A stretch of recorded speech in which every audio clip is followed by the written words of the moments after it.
Jones Ford Verde Valley, Arizona's best since 1970. State Farm Insurance Agent Jennifer Griffin. Like a good neighbor, State Farm is there. Taylor Waste, service tailored to your needs. Rock Zoo Screen Printing, where clothing comes to rock. Longfellow Excavating, we dig your ideas. Northern Arizona Healthcare Orthopedic and Spine Institutes. Mingus Marauder Football is also brought to you by these fine businesses. Reese's Tire and Automotive Tire Pros.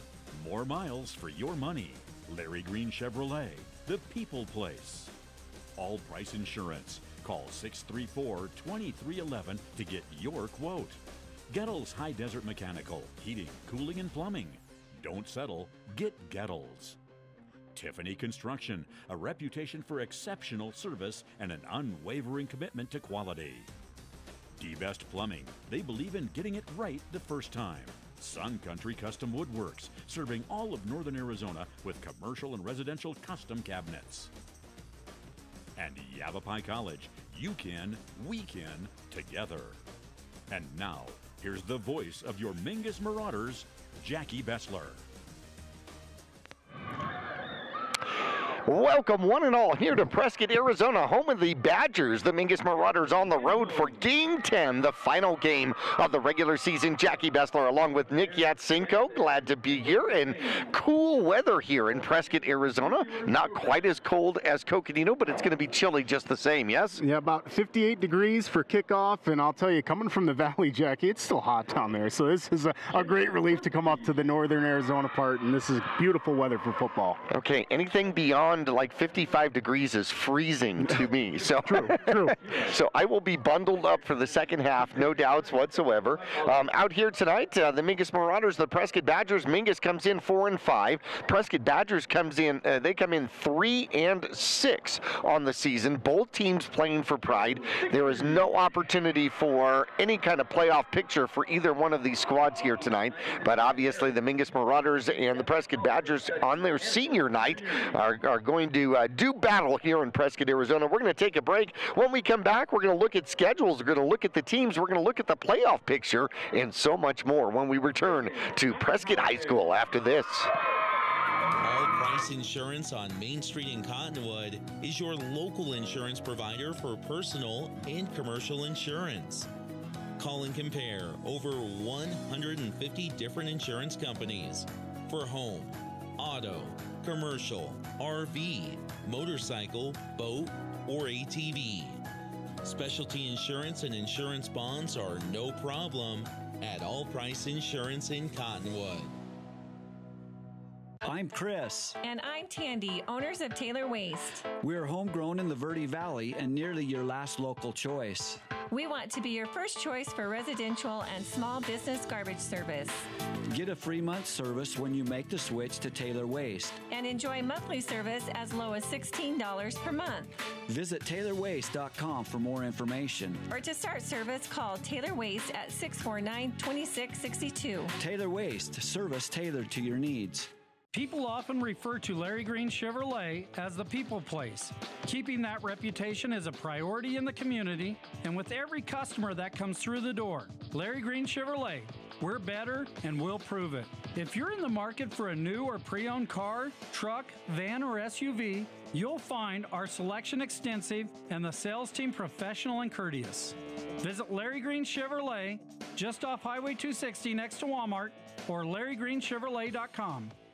Starting in the late 1920s, Grandpa Gettle and his brothers laid the groundwork for what would become a family legacy. Almost 100 years and 100 patents later, Gettle's High Desert Mechanical continues to raise the bar of quality heating, cooling, and plumbing products and services throughout Yavapai County and Flagstaff. Call Gettle's High Desert Mechanical Heating, Air Conditioning, and Plumbing at 567-2200 or online at goettlshdm.com. Providing solutions for your comfort. Don't settle. Get Gettle's and go Marauders.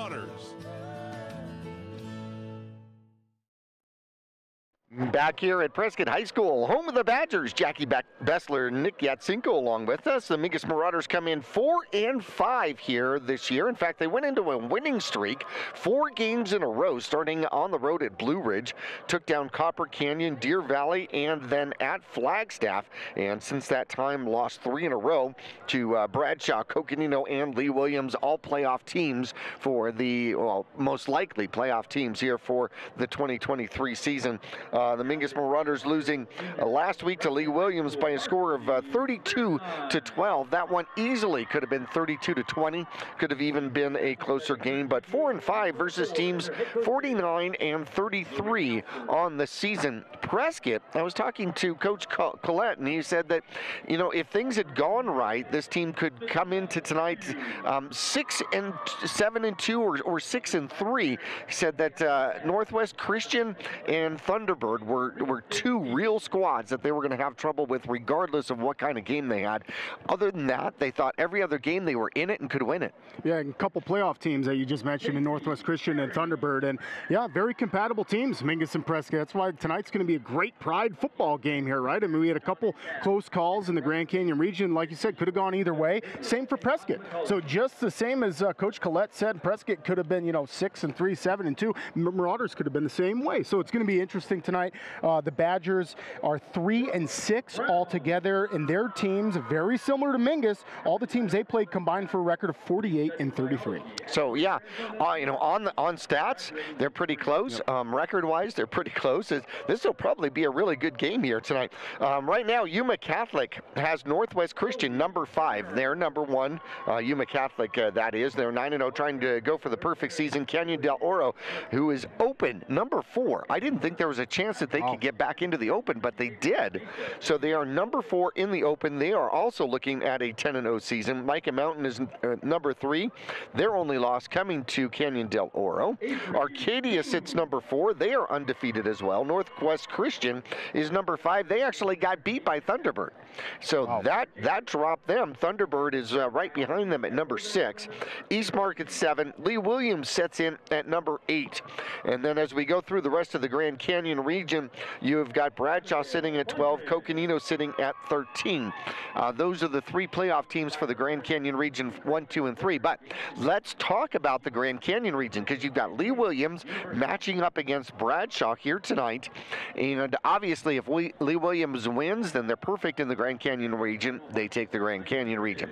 However, what happens if they lose to Bradshaw? Oh boy, throw the cards all over the table, right? Yeah, if they kind of, lose sort to of. Bradshaw, you have a potential for a 3-way tie in the Grand Canyon region, which comes down to, and we were talking pregame, to the wins in 4A. And it's weird because there's been some really good 3A teams that both teams have played, so it'll end up coming down, if Bradshaw pulls it off tonight against Lee Williams, it'll come down to each team's, Coconino, Bradshaw, and Lee Williams, records in the 4A division, of which Lee Williams would have the best record. They would be 8-1 in 4A. So I think, one announcer's opinion, I think they end up with the Grand Canyon region, even if they lose to Bradshaw here tonight. Yeah, and I have a strong feeling the same way, Jackie. I think Lee Williams is a really good team, and that win they had against Coconino most likely sealed the deal. We talked about that during that game, that overtime win they had. Just a super impressive team, and it's awesome to see these Grand Canyon region teams playing so well and fighting for multiple spots in the playoffs. Well, certainly. Now, Coconino told us that after they played us, they were going to become a Mingus fan and a Bradshaw fan, because they wanted Lee Williams to lose 2 games so that they could be Grand Canyon region champions. That was the only way that they were going to be able to do that, with the loss to Lee Williams. So with that said, Coconino is probably now a Lee Williams fan, because if Lee Williams beats Bradshaw, Bradshaw then has 2 losses in the Grand Canyon region. That would put Coconino second, correct? Yeah, and how interesting is that? One week you're like, I'm going to root for this team, and then it's like, no, let's at least get second place, right? Right. So, yeah, fair weather fans. How about that? Well, as we sit through the rest of the playoff picture, sitting at the bubble down at the bottom, Glendale's at 15. You've got Independence at 16. At 17 is Peoria, and 18 Vista Grande. But it is going to be hard to jump jump into the top 16 as you go into the final game. Some teams are just not playing real strong teams, and so they're not going to get a lot of power points out of that final game. So it'll be really interesting to see how this all moves itself out and finishes out. Interesting history between these two squads, though. Yeah, pretty similar. The Marauders, like a lot of the other Grand Canyon teams that we've seen this season, in the past decade, it's gone kind of 50-50. So the Marauders and Prescott, history goes pretty deep. 2004, Prescott gets the first win, 42-35. They end up, Mingus has 8 wins versus Prescott's 7 wins, and the last 4 wins all by Prescott. So the Marauders looking to kind of level out again, and the Badgers are looking to even the series at 8-8. Well, okay, so Mingus trying to break the streak out here. That'll be an interesting one. The Mingus Marauders and the Prescott Badgers. Want to remind everybody the Flying High Turkey Drive comes up the Monday before Thanksgiving. That would be Monday the 20th. That'll be at a Fry's near you in Flagstaff. 2 Prescott locations, Prescott Valley, and of course Cottonwood. Noon to 6, we will be collecting turkeys and all of the wonderful things for Thanksgiving. All donations will stay in the community where collected. When we come back after this break, we're going to introduce some Prescott Badgers and the 2023 stats, look at the Mingus Marauders and their stats so far, and each team's last game versus their last opponent when we come back to Prescott High School after this. All Price Insurance on Main Street in Cottonwood is your local insurance provider for personal and commercial insurance.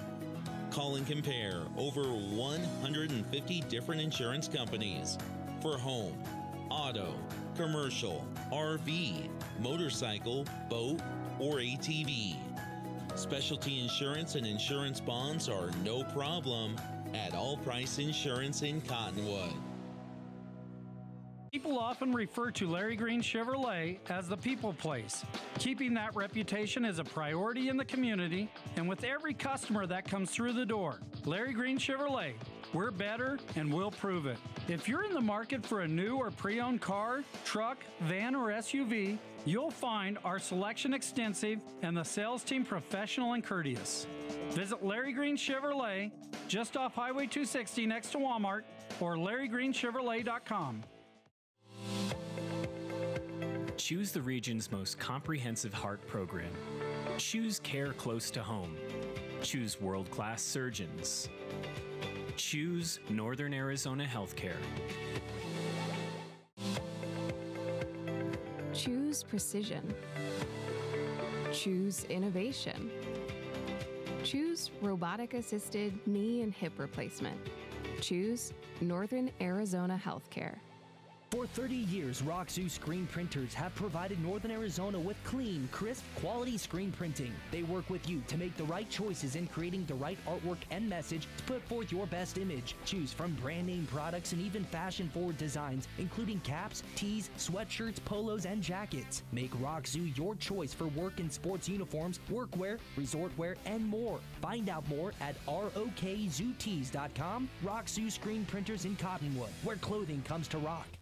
Call Rick or Scott Stokes at Sun Country Custom Woodworks about cabinets for every purpose and every budget. Sun Country Custom Woodworks can custom build cabinets for your dream kitchen or bath, adding tremendous value to your home. Organize the garage and store stuff right with a call to Sun Country. And ask about money-saving options, including modular cabinet choices. You know, your cabinets may not be from this century. For ideas, start at suncountrywoodworks.com.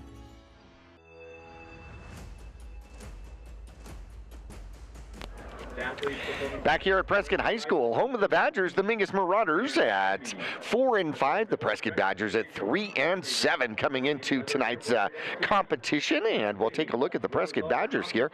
In the air, you've got 2 different quarterbacks that come in for the Prescott Badger squad. One is more of a wildcat position, and that's going to be Tenete. And then you've got Rice, Jackson Rice, with 191 attempts, 120 for 191, but over 1,600 yards on the season, 13 touchdowns, and 6 interceptions on the season, which is fantastic. 1,700 yards on the ground. The leading rusher, of course, course, is going to be Lloyd, who comes in with 80 carries and 460 yards. He's got 4 touchdowns on the season as well. You're going to see Rice run the ball. You're going to see Tannett run the ball as well. Pardon me, Tannett has actually got the lead with 70 carries, 687 yards on the ground, and 9 touchdowns. Leading receivers out here, and there's a bunch of them. Tannett's going to catch the ball. He's got over 400 yards, but the leading receiver is going to be Gunderman, who has got 668 yards on the season.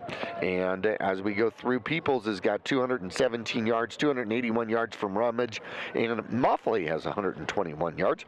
8 turnovers for the season for the Prescott Badgers, and that is to go along with 14 takeaways. So they have a turnover ratio of +6 with a record of 3-7. How about that? That's actually quite impressive with that kind of a turnover ratio. Your leading tacklers are going to be Lewis with 93 tackles on the season. Orwards, one of the middle linebackers, has got 59, 61 for Peoples, and Lloyd has 63 tackles on the season so far. They've got a kicking game, by the way, as well. 32 touchbacks for Gunderman, and kicking the ball.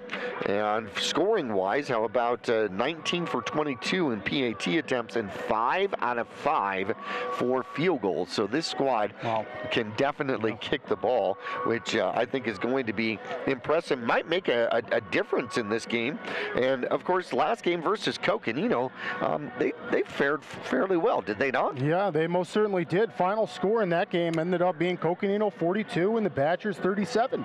So really close game when you look at the paper, and formidable when we talk about the Mingus versus Coconino game, which is why tonight will be a great matchup. But going back to the Prescott and Coconino game last week, Gunderman was an absolute weapon against Coconino. He had 3 receptions for 132 yards, 2 touchdowns. So you'd imagine a couple absolutely massive plays for the Badgers. Jackson Rice, boy, he delivers. He was 14 of 15 attempts for over 300 yards and a couple touchdowns as well against the Panthers last week. So, boy, this Badgers offense is no joke. They can put up some points. Certainly so, and they've been in so many different games where they've been right there, 1-2 score games all the way through, except for the couple that we had talked about. Stokes here for the Mingus Marauders is 43 out of 88, 628 yards, 3 touchdowns, 6 interceptions to go along with that. Grijalva seems to be back. He leads the Mingus Marauders with 596 yards. Bruland will not play here tonight, and he will be sorely missed. He's also got more than 500 yards for the Mingus Marauders.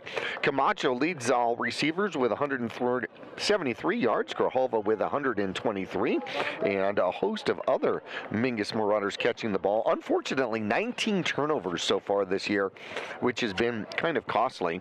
Calandra leads the Mingus Marauders with 67 tackles on the season. Bowers with 47, 46 for Latham, who got a chance to be in the backfield last game, which was very exciting.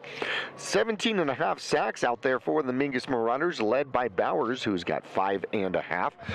14 takeaways, so the Mingus Marauders with a -5 takeover in the turnover ratio, which is unfortunate. And first field goal last game for Mr. Hernandez, a 36-yard field goal, and he is 1 for 2 on the season. Last game, the Mingus Marauders hung tight, just didn't get it done. Yeah, well said, Jackie, and that's the Marauders' fall to Lee Williams last week, who will most likely go on to be the region champs, 32-12, and the game was a little bit closer than that score depicts. Petrowski for Lee Williams had just an outstanding game, 132 quarterback rating. He was on point.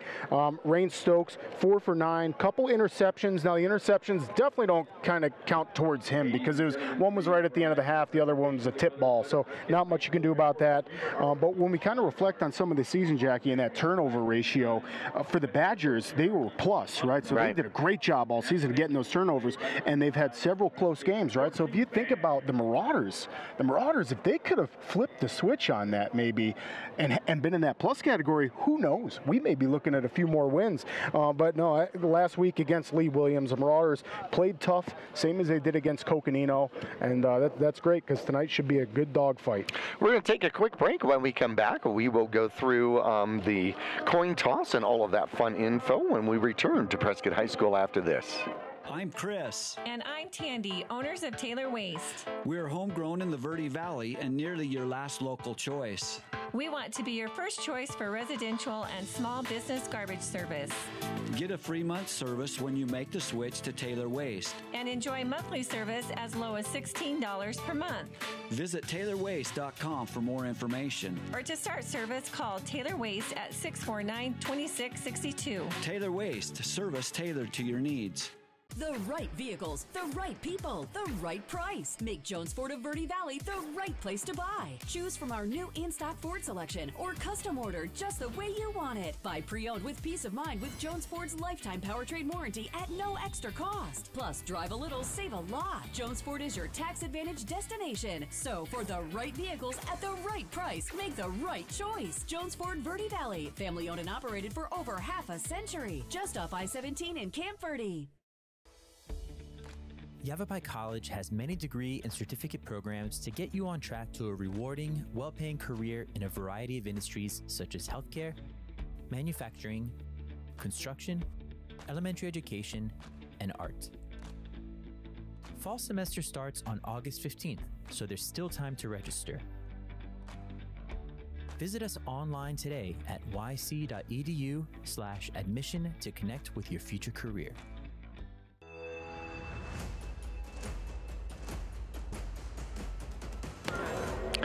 Waiting for the Prescott Badgers to come out of their helmet head at the corner of the field out here. The Mingus Marauders already on the field as we take a look at some other things going on. Flag football playoffs. Flagstaff, the girls made a great run at it, but they lose 29-14 in the quarterfinals to Campo Verde. The girls Mingus volleyball went out losing to Canyon del Oro in the play-in game, but congratulations for making it to the play-in game. 8-man football. There's a couple of Northern Arizona teams still in it. Baghdad and Muggion will go at it. And on the other side of the bracket, it'll be Captain Academy, El Captain Academy, and Hayden. And in the 11-man football 2A tournament, congratulations to Camp Verde, who made it to the number 4 spot, as they will take on St. John's in the first round of the 2A football playoff. And in round 1 of 3A football, Mojave, number 1, will host Safford. Blue Ridge is up against Push Ridge, and good luck to those squads. So poor Blue Ridge, if they win, they got to most likely play Mojave in the first round. In the open division, the Centennial Coyotes are number 1, but they are at number 2 Liberty for the final game of the season. So one of those teams is going to win and going to be number 1 and number 2. Number 3 Basha hosts Perry, who is 7-2. Canyon del Oro, who is number 4, hosts Walden Grove. And if Canyon del Oro makes it to the playoffs into the open bracket, that's going to open up for another team to number 17 will then make it to number 16, and everybody will move up one. Chandler hosts number 7 Hamilton. That's 5 versus 7, and 6 Highland hosts Desert Ridge, who's 5-4, and number 8 right on the bubble is on the road at Queen Creek. Desert Mountain, who's number 9, is on the road at 4-5 Notre Dame. So it'll be interesting to see who plays out of that one. Looking and planning to cover some Mingus girls basketball for the upcoming season. First broadcast scheduled to be on November 28th as the Mingus Marauders come out with their captains. Latham, Choate, as well as Hernandez and Camacho for the Mingus Marauders. Yeah, great to see those seniors out there, and their very last game as Marauders, and what a game this is going to be. Very, very comparable opponent on paper. The Badgers and Marauders are an extremely close game. A little bit of the comparison. The Marauders average scoring just over 18 points and the Badgers 32. So it's going to be a scoring game tonight. I apologize. We're having technical problems and we cannot attach to the internet to stream the game here so far. So hopefully you're listening on KYBC AM 1600 and 96.3 FM. With our coin toss out here, Jennifer Griffin is our sponsor, and she's been with State Farm in the same location for 35 years. You need to stop by and see Jennifer for all your insurance and financial needs at 545 South Main Street in Cottonwood. That's directly across Walgreens. And didn't see who won the toss out there. The Badgers in their USA camo jerseys. Really like those. They're going to be hard to read, those numbers, though. Those white numbers are going to be extremely hard to read. And, of course, the Mingus Marauders then are going to get the ball to start this one. And our eye on the game, you want to look for discounts, coupons, and rebates on tires, wheels, and automotive services at Reese'sTire.com. Locally owned, Reese's Tire and Automotive Tire Pros will not be beat. You can ride secure with nationwide warranty on both tires and service, available at 50,000 locations nationwide. And our referees here for tonight are?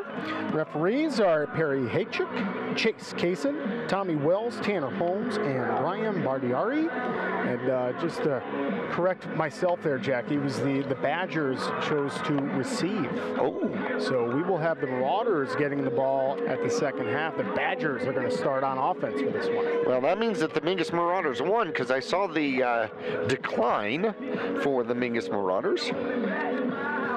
So that means that Mingus will play defense, put their defense on the field first. And boy, for the last game of the season, can't write a better script. These are a couple of region teams that really had some close games, close battles all season long. And like Coach Collette said for the Badgers, their season, their record could have easily been flipped. I mean, they could be looking at a 6-3, 7-2 season.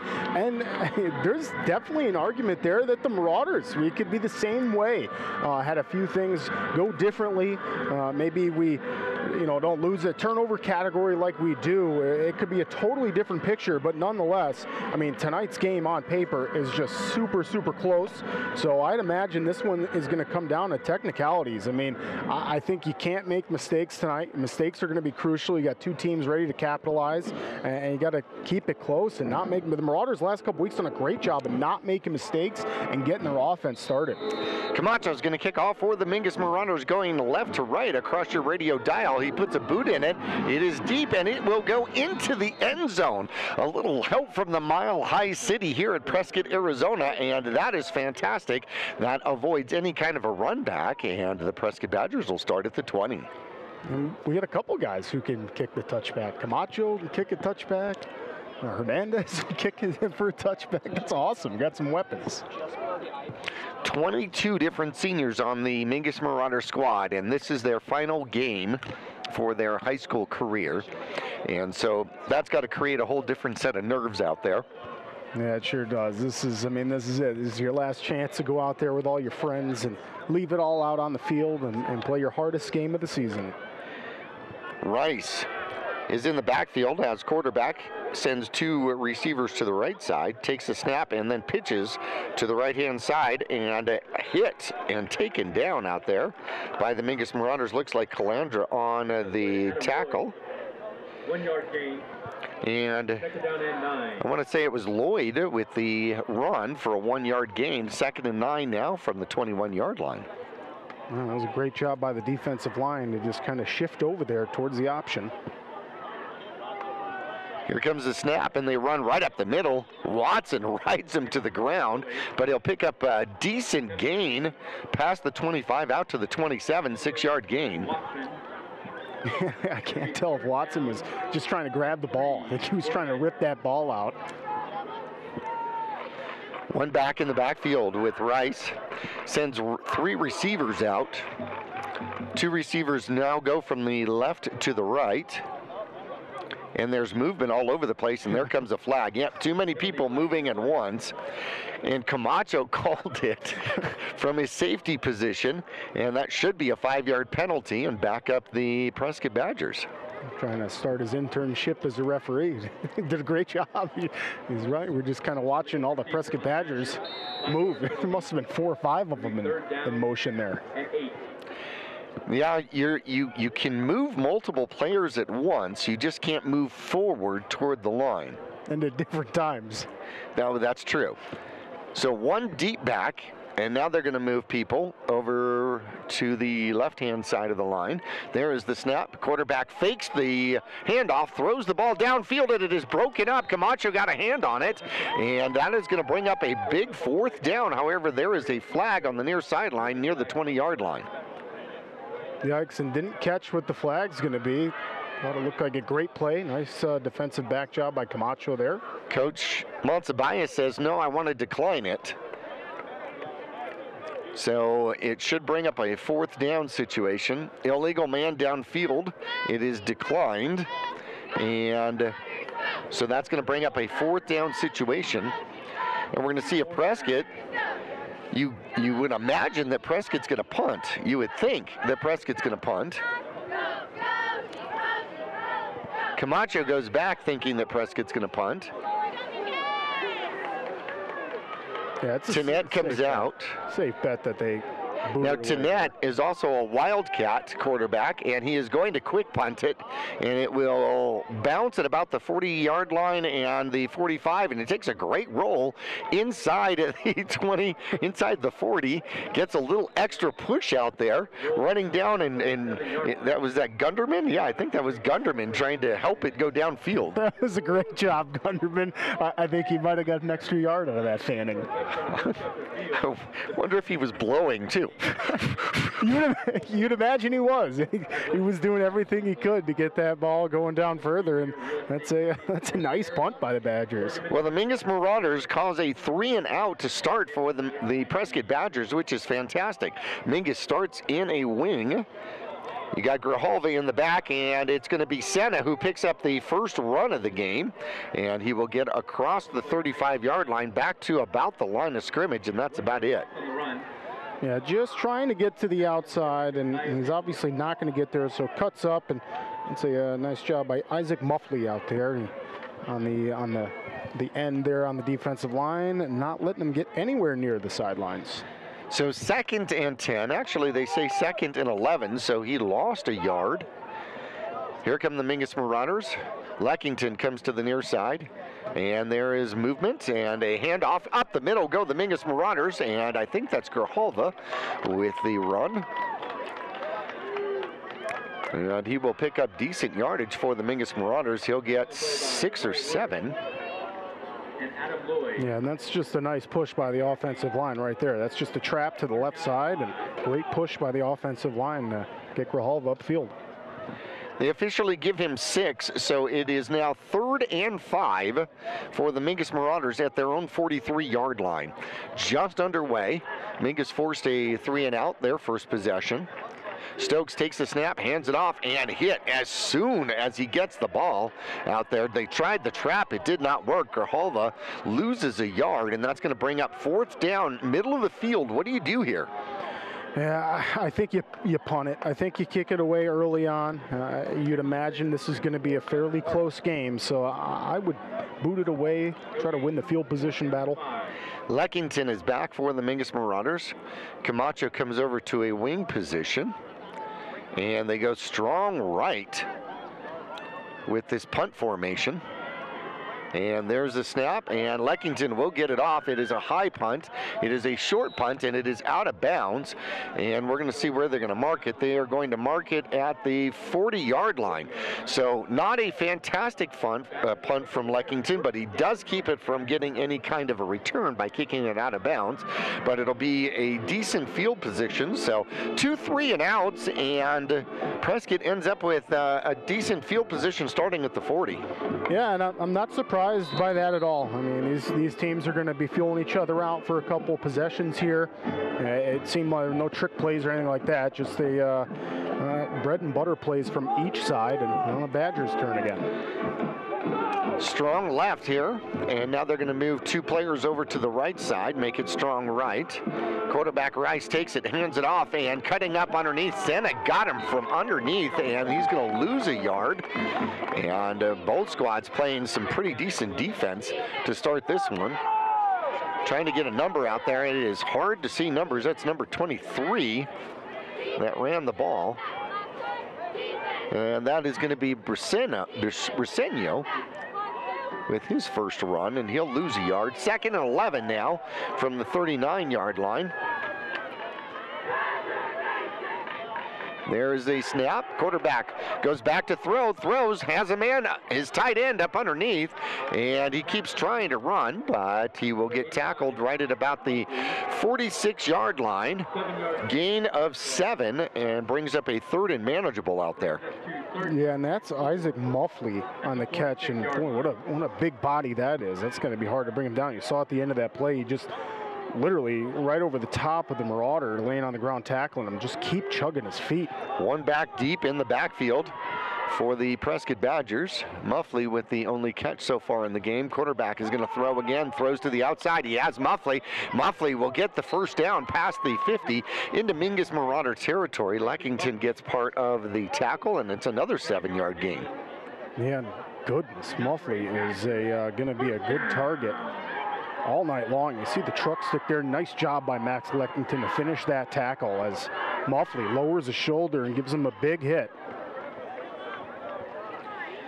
New set of downs here for Prescott. There's the snap. They hand it off, going to the right-hand side, cutting, weaving, and getting about 1, and is taken down right at about the 47-yard line. Short gain out there. Hard to see these numbers. Yeah, cool, really cool jerseys. Love the jersey concept. Numbers are a little bit difficult. I think that was Trace Overton, number 17, I think, as he'll get 1.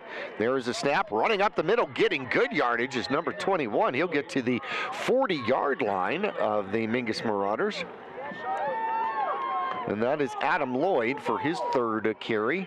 That's going to bring up a 3rd and manageable once again. One back in the backfield with Rice out of shotgun. He's got 2 receivers on the near side. They do hand it off. Up the middle they go. Mingus does protect it. Inside the 40, they're going to mark it at about the 38-yard line. We're going to see if that's enough for a first down. They say move the chains. Man, this is a really good rushing attack all of a sudden we're seeing from Badgers, and Lloyd able to just fire through the line of scrimmage. Lloyd will stay back there with the quarterback, Rice. Starts super deep in the backfield. He's like 4 or 5 yards behind the shotgun. Quarterback takes it, looks to throw, throws it downfield, has a man, and it is dropped. Felix on the coverage. Felix turned around at the last moment and may have gotten a hand in there, but it was a well-thrown ball down the field as the Prescott Badgers go to take a shot. Yeah, great ball by Jackson Rice and better coverage by Felix. Jackson Rice likes to be in the air, probably wants to be in the air, huh? Yeah, most definitely. And he's got the speed too, and it's a dangerous weapon for the Badgers. Well, during the beginning of the game where they were doing senior night, he was looking to go to the Air Force Academy, which I thought was quite impressive. There's the snap. They're going to hand it off. It's going to be Lloyd. Lloyd goes to the right-hand side. Good tunnel, good lane, and picks up some. He'll get inside the 35-yard line down to about the 34. Let's see where they mark it. Nope, they're going to mark it back at the 36 and give him a gain of about 2. Yeah, and going back to your last point, Jackie, much respect for Jackson Rice as we kind of during the pregame got to hear his intentions after high school is joining the Air Force. Much respect to that young man. They will stop the clock. Prescott's going to take a timeout. We're going to take a break with them. We will return. Prescott driving their second drive of the game. 5:10 left to go in the first quarter. 0-0. We're back after this. When you're looking for a plumber, no matter the job, call D-Best Plumbing. From energy-saving tankless water systems to whatever remodel project you have in mind, from the simple to the exotic, D-Best Plumbing prides themselves on quality workmanship and efficiency. For honest and fair prices and plumbing problems done right the first time, call D-Best Plumbing at 928-567-8755 or find them online at d-bestplumbing.com. So 3rd and officially 7 according to the scoreboard. The line of scrimmage at the Mingus Marauder 36-yard line. If you're just joining us, it was Mingus's defense forced a 3 and out, and then Prescott's defense forced a 3 and out. Prescott started this drive on their own 40, and now in Mingus Marauder territory at the 36-yard line. 3rd and 7. I think you're up to date now. Rice in the backfield out of shotgun. He's got Lloyd back there with him. He's going to throw. He throws downfield, and it's picked off. It's Camacho coming the other way. He weaves inside. He's got blockers back to the outside, over the 50, and out of bounds at about the 45-yard line. A huge interception out there for the Mingus Marauders as he was ball hawking in center field. And it's chest bump city down there on the sidelines. Great to see, especially from a Badger team who does not turn the ball over that much. Nice job, Camacho, and what a great play in the secondary for the defense of the Marauders, and they're able to get the ball back for their offense. Not only the ball back, but run it back into Prescott territory, back to the 43-yard line, and Mingus will start 1st and 10 there.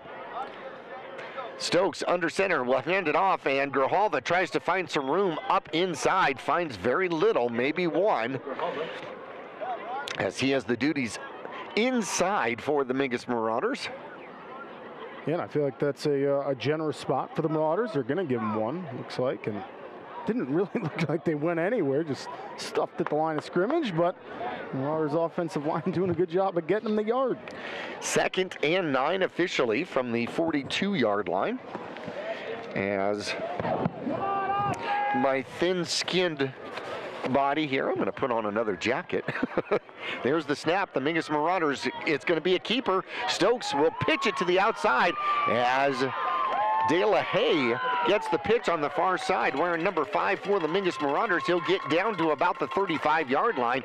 Mingus fakes the inside run, goes to the outside, a good pitch, and the Mingus Marauders will pick up decent yardage. 3rd and 3 from the 35-yard line. Yeah, a great handoff sell by Rain Stokes to Grijalva. Grijalva got tackled in the backfield. So, I mean, just an excellent read by the quarterback for the Marauders, and close to that first down. 7 yards officially, so that brings up a 3rd and 2 from the 35-yard line. Mingus trying to get their first down of the game. They will hand it off to the big man. It's going to be Latham. Latham picks up the first down inside the 35 down to about the 32, and that has been a new addition for the Mingus Marauders, putting Latham in the backfield. It sure is. That's adding something to your repertoire for sure on offense. Love seeing the big guy get the handoff, and man, does he do something. Well, he's got to be averaging 3 yards a touch every time he's touching at the very minimum. Well, exactly. He's got 6 carries, 18 yards.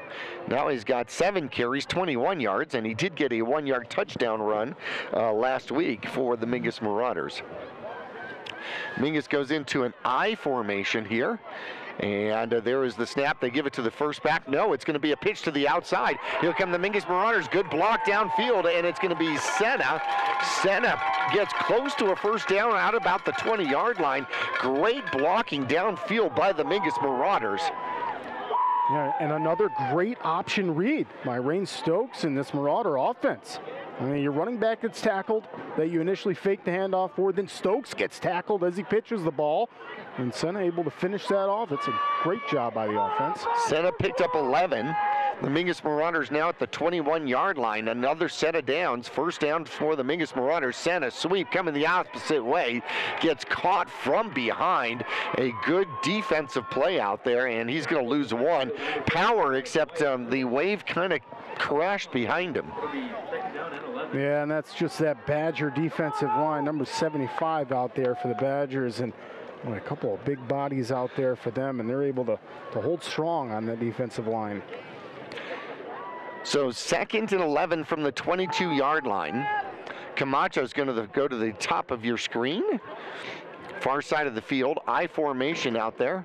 Mingus Marauders fake it, and they will pitch to the near side. A little bit of running room, and then getting out of bounds is going to be De La Haye, and they're going to mark him down at about the 15-yard line. So he'll pick up 7 and make it a 3rd and manageable. I got to imagine you're in 4-down territory at this point, yes? Yeah, I would think so. Also comfortable kicking a field goal. I mean, we've seen Hernandez hit him this season. So you also have that on your belt, and really the Marauders offense playing well so far, and that's all you can ask for. 3rd and 4 for the Mingus Marauders. We haven't seen Stokes actually keep the ball. Back to a wing formation for the Mingus Marauders.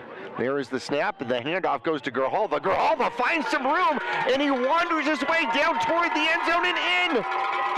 Gets the touchdown out there for the Mingus Marauders from 15 yards out, and the Mingus Marauders take the lead. He shed blocks like he was just getting out of a jacket or two on the way to the end zone.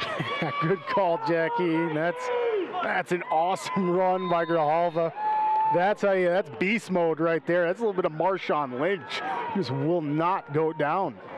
7th touchdown of the season for one of our 22 seniors for the Mingus Marauders this year, and they take a 6-0 lead over the Mingus Marauders. Senna's going to hold as Hernandez is set for the extra point try out there. 1:35 left to go here in the first quarter, and Mingus takes the lead. 6-0 now, and it is a low kick and no good. Might have been partially blocked out there. 6-0 our score. Mingus scores first. We'll return to Prescott High School for the Mingus Marauder kickoff after this. People often refer to Larry Green Chevrolet as the people place. Keeping that reputation is a priority in the community, and with every customer that comes through the door. Larry Green Chevrolet, we're better and we'll prove it. If you're in the market for a new or pre-owned car, truck, van, or SUV, you'll find our selection extensive and the sales team professional and courteous. Visit Larry Green Chevrolet just off Highway 260 next to Walmart, or LarryGreenChevrolet.com. Back here at Prescott High School, the Mingus Marauders strike first. 6-0 the score. The last we saw, there was a 7-0 lead. The Lee Williams Volunteers leading Bradshaw, and that game I think is at Lee Williams. So a long drive for the Bears out there. Camacho is going to come out and kick again. Last time he was able to put it in the end zone for the touchback, and obviously would love to do that. Take the whole threat away for any kind of a return. Yeah, and that's exactly right. The containment team, important here. Can't give Prescott great field position. Try to keep him back deep. Touchback would be outstanding again, but for high school football, that's a great play. Quick update, and it is actually 14-0. That one's going to bounce and get into the end zone for a touchback as he did a ground ball and was able to keep it in bounds. How about that? Really, really impressive. Return man let it go, thinking maybe it's going to roll out of bounds, and instead rolls right into the end zone. So nice kick. So I do want to let everybody know we are having issues, and unfortunately right now we are not able to broadcast on YouTube because we can't connect. We're having internet issues, and we will have the game on as soon as we can either get it corrected, or we will have the game on afterward so that people can watch. There was the handoff going to the right-hand side, and got around Calandra. Calandra ended up catching back up to him, but a gain of 4 for Lloyd as he wanders, only 2, as he wanders out to about the 22-yard line. Yeah, great job on the edge by the Marauders defense. I feel like the Badgers have found much more success when they're running with Lloyd right up the middle. So you'll invite that outside handoff all day long right now if you're the Marauders. Empty set here now. First time we've seen this as Rice puts a man in motion, and he is going to run. He tries running up the middle. Mingus collapses it, but he jukes his way around past the 25 out to the 26, picks up 4. It almost looks like Jackson Rice was on that dance machine at the arcades. He's just hopping around. And what athleticism by that. Blue, red, purple, purple, yeah, red, exactly, red, purple. Exactly. Able to just kind of shift to over, and get a few more yards out of it. 3rd and manageable, 3rd and 4. from the 26-yard line. There's the snap. Quarterback fakes the handoff, goes downfield, has a man behind the defense. It is caught and on his way to the end zone. They're not going to catch him. Tennette with a huge reception, 74 yards, the touchdown strike. And as soon as he got past the defense, I'll tell you what, that was a great toss, and he just dropped it in the bucket. If you were able to see that replay on VVTV, that is incredible. What a throw by Jackson Rice. Like you said, partner, that's how you drop the ball right on a pinpoint. I mean, Tennette was full speed. And not only full speed, but he beat the Marauders DBs by a couple yards, and there was no catching him there. I apologize. I believe that was number 2 Gunderman with the reception out there. And for the touchdown. And there is the hold. The kick is blocked out there by the Mingus Marauders. So it's going to remain 6-6 here with 24 seconds left to go in the first quarter. The Mingus Marauders will get the ball back when we return after this. Choose the region's most comprehensive heart program. Choose care close to home. Choose world-class surgeons. Choose Northern Arizona Healthcare. Choose precision. Choose innovation. Choose robotic-assisted knee and hip replacement. Choose Northern Arizona Healthcare.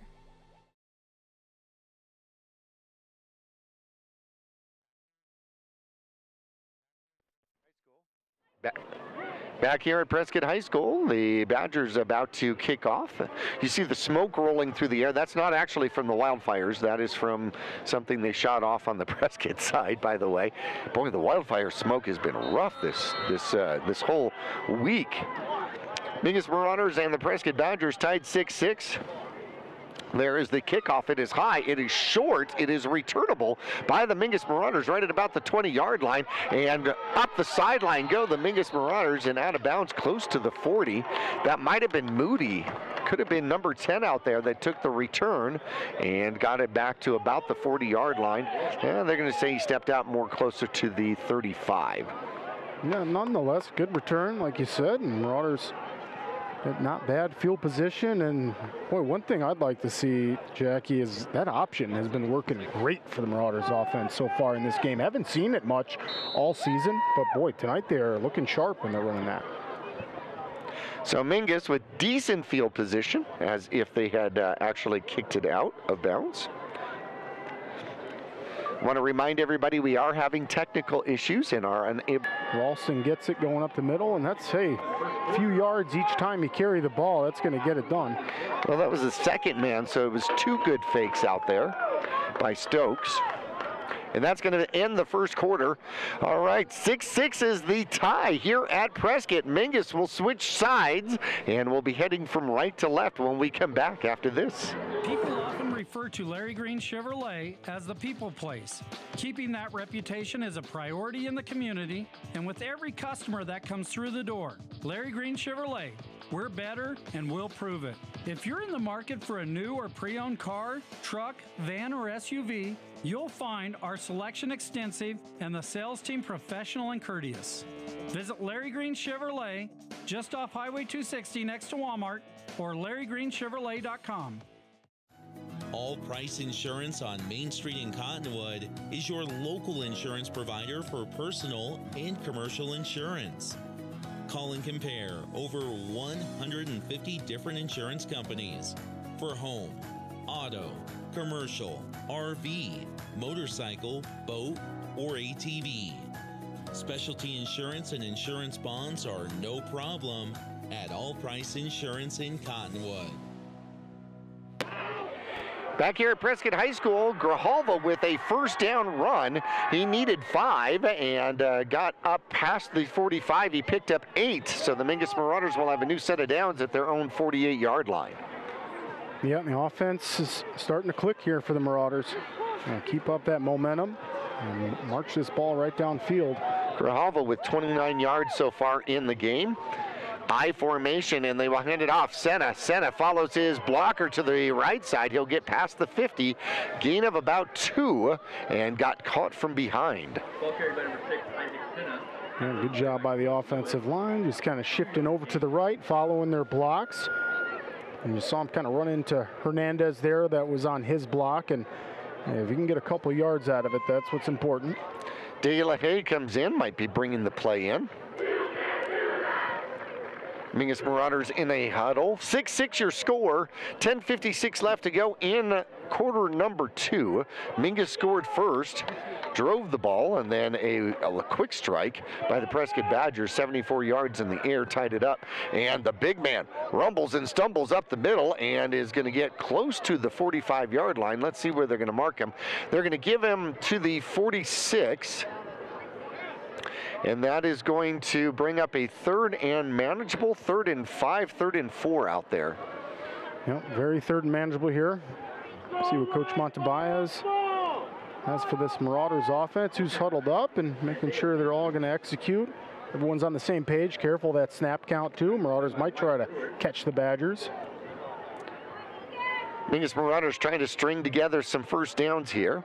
Wing formation, Prescott huddles at the line. They've got lots of people at the line. Stokes comes out, looks to throw, throws the ball downfield, has a man, it's gonna be Leckington. Leckington in traffic, comes down with it at the 32-yard line.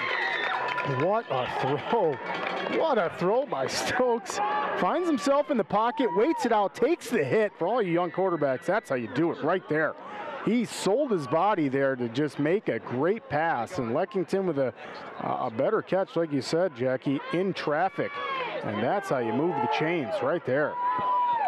Well, the tight end found himself surrounded by Prescott Badgers, came down with the ball, and now Stokes is going to pitch it late, and it's on the field, and it is going to be picked up by the Prescott Badgers. Number 15 comes up with it, but a flag in the backfield, and I don't know if that is going to, I would imagine if it's against the Mingus Marauders, they're going to want to decline it. That might be Trace Overton, the cornerback, with the ball, or is that 45 out there? I'm not sure, but I know, I mean, they didn't let the play out. Did the Badger jump on top of that? I think it was too fast. It looked like one of the Badgers picked it up and started to run, Correct. Which would have been legal. That's a totally legal play. And it is against the Badgers. How about that? It's going to be a first down against the Mingus Marauders. So it is going to be some sort of an illegal play. A roughing the passer play. How about that? Roughing the passer play when he was actually trying to pitch it. That is a tough call against the Prescott Badgers, but it gives the Mingus Marauders a first down all the way inside the 20 down to the 17-yard line. Yeah, you can see Coach Collette does not agree with that call, and yeah, that's a super beneficial for the Marauders right now. It's going to move the chains and move them inside the red zone here. But yeah, that's what happens. Hands up in the face of the quarterback. They're going to get it. There's the snap. The Mingus Marauders go misdirection a little bit, and Senna gets pounded out there and gets back to the line of scrimmage. Maybe one, maybe not. Yeah, just good ball safety by Senna, because he got drilled on that play. It was the 4th man in for the Badgers and just laid a big hit. They give him 2 on the play, believe it or not. And Mingus went straight to a quick play. If this was the NFL, you would say that you ran that quick play to avoid any kind of a replay analysis, right? That's right, partner, exactly. They did a great job of that, too. Right, exactly. Got to get these kids ready for the next levels, you know. Wallowitz comes to the near side as a tight end for the Mingus Marauders. You got Grijalva out as a receiver. There is the snap, and there goes De La Haye. De La Haye tries the right-hand side, gets down to the 15-yard line, and maybe the 14. And it is most likely going to be 4-down territory, but it's going to be 3rd and 5 just inside the 15-yard line. Yep, almost the same play call as the play before. We switch up the running backs there, and they both do a good job. That Badgers defensive line, I mean, is not being tricked, but the offensive line is able to move them back a couple yards. 14-0 the score. Lee Williams over Bradshaw right now. I imagine that's second quarter action. 6-6 here. There is the snap. First man through is going to be, no, it's going to be a throw. Oh, and Ralston, great fake out there to Grijalva, and then Ralston coming out of the backfield to the right-hand side as Stokes tried to hit him, and it just went off the fingertips. That's going to bring up a 4th and 5 from the, we'll call it the 14-yard line. Yeah, interesting to see if the Marauders are going to try to get that first down and or touchdown or kick it here. I know, like you said, that was Ralston, I'm sure, wants that one back. Mingus is set up to go for it. Wing formation once again. Quarterback under center, and the quarterback steps back, looks to throw, puts the ball up for Camacho. Camacho goes up for it and comes down with a touchdown. What a great job as he held off the defender who did not turn around to see the ball, just put his hand up there, and Camacho high-pointed it in the corner of the end zone for a touchdown. Oh, man, what a ball by Stokes, and I mean, the chemistry between your quarterback and wide receiver doesn't get better than that. I mean, that's awesome. That's a collegiate level play right there. Well, that's putting the ball up and trusting. That's going, I'm going to throw this jump ball out here, and I'm going to trust that my guy can come down with it. Exactly. That's how you draw it up in practice. It worked out great. Camacho, his second receiving touchdown of the year, puts the Mingus Marauders up, and Mingus is going to go for 2. There is the snap. Quarterback's going to keep it. Runs into trouble. I don't think that was the play they wanted, and he turned around and got tackled. But nonetheless, Mingus takes a 12-6 lead as the 2-point conversion fails. We'll return for kickoff coming up after this. For 30 years, Roxu Screen Printers have provided Northern Arizona with clean, crisp, quality screen printing. They work with you to make the right choices in creating the right artwork and message to put forth your best image. Choose from brand name products and even fashion-forward designs, including caps, tees, sweatshirts, polos, and jackets. Make Roxu your choice for work and sports uniforms, workwear, resort wear, and more. Find out more at rokzootees.com. Roxu Screen Printers in Cottonwood, where clothing comes to rock. 14-yard pass to Camacho in the corner of the end zone from Stokes, and Stokes picks up his 4th throwing touchdown of the season, and then Camacho's going to turn around to kick off out there. 2-point attempt failed out here. And that leaves us at a score of 12-6. The Mingus Marauders with the lead over the Prescott Badgers. Camacho looking to kick off right to left across your radio dial. Approaches and launches. This one's going to be short and returnable, and it bounces and it goes out of bounds right at about the 15-yard line. Tried to get it to stop and set right there, and unfortunately it's going to give the Prescott Badgers a good field position out to the 35. Yeah, and we got some litter on the field. Looks like a little bit of extracurricular there. And that was, when you check the numbers, that was way behind the play. And that ball barely went out of bounds for the penalty. And that's going to be Isaac Braceno and Camacho out there having a few words with each other. Nothing more than that, but the refs are not going to let that go. It's a great job by the officiating staff. And looks like they're going to call something, maybe waive it. Let's see what they do here. I know they're addressing the situation. So the line of scrimmage would be the 35-yard line, assuming that before the penalty, and we'll see if they are going to mark off a penalty, if they're going to just leave it right there. So the umpire is facing the Prescott side. We're going to see if he is going to walk off anything. No, he places it at the 35-yard line. Yeah, both of them offset each other. Okay. All right, so offsetting penalties means that nothing happened, according to history and the books. And here come the Prescott Badgers, going from left to right. Rice takes the snap, and then a late handoff, hands it off, coming to the near side is going to be Overton, and a great tackle out there. Combined tackle, Leckington and Calandra on the tackle, and he's going to lose one. Yeah, it's a great play by those guys there, and it was Leckington that just got the shoe there, and that's a great tackle, and like you said, Calandra right on his back. It was almost like When you're trying to sneak into a movie when you're young, you have your friend on your shoulders, and that's how they made that play happen there. He'll lose three, 2nd and 13 now for the Prescott Badgers. There's a snapper, run up the middle, good run, and he will barrel his way close to a first down as Calandra will combine in on the tackle with Latham, but a quick hitter up the middle for brings up 2nd and 3rd, so about 10 yards. Yeah, and they're going to get some yards back on that, make it 3rd and manageable for themselves. 42-yard line, and here comes a sweep to the near side, and he jumps over a would-be tackler and then is hit hard by Bowers, who brings him down. And Lloyd gets close to a first down, but I don't think he made it. It's going to be 4th down. Yeah, most certainly is. And Coach Collette over there for the Badgers has a big decision.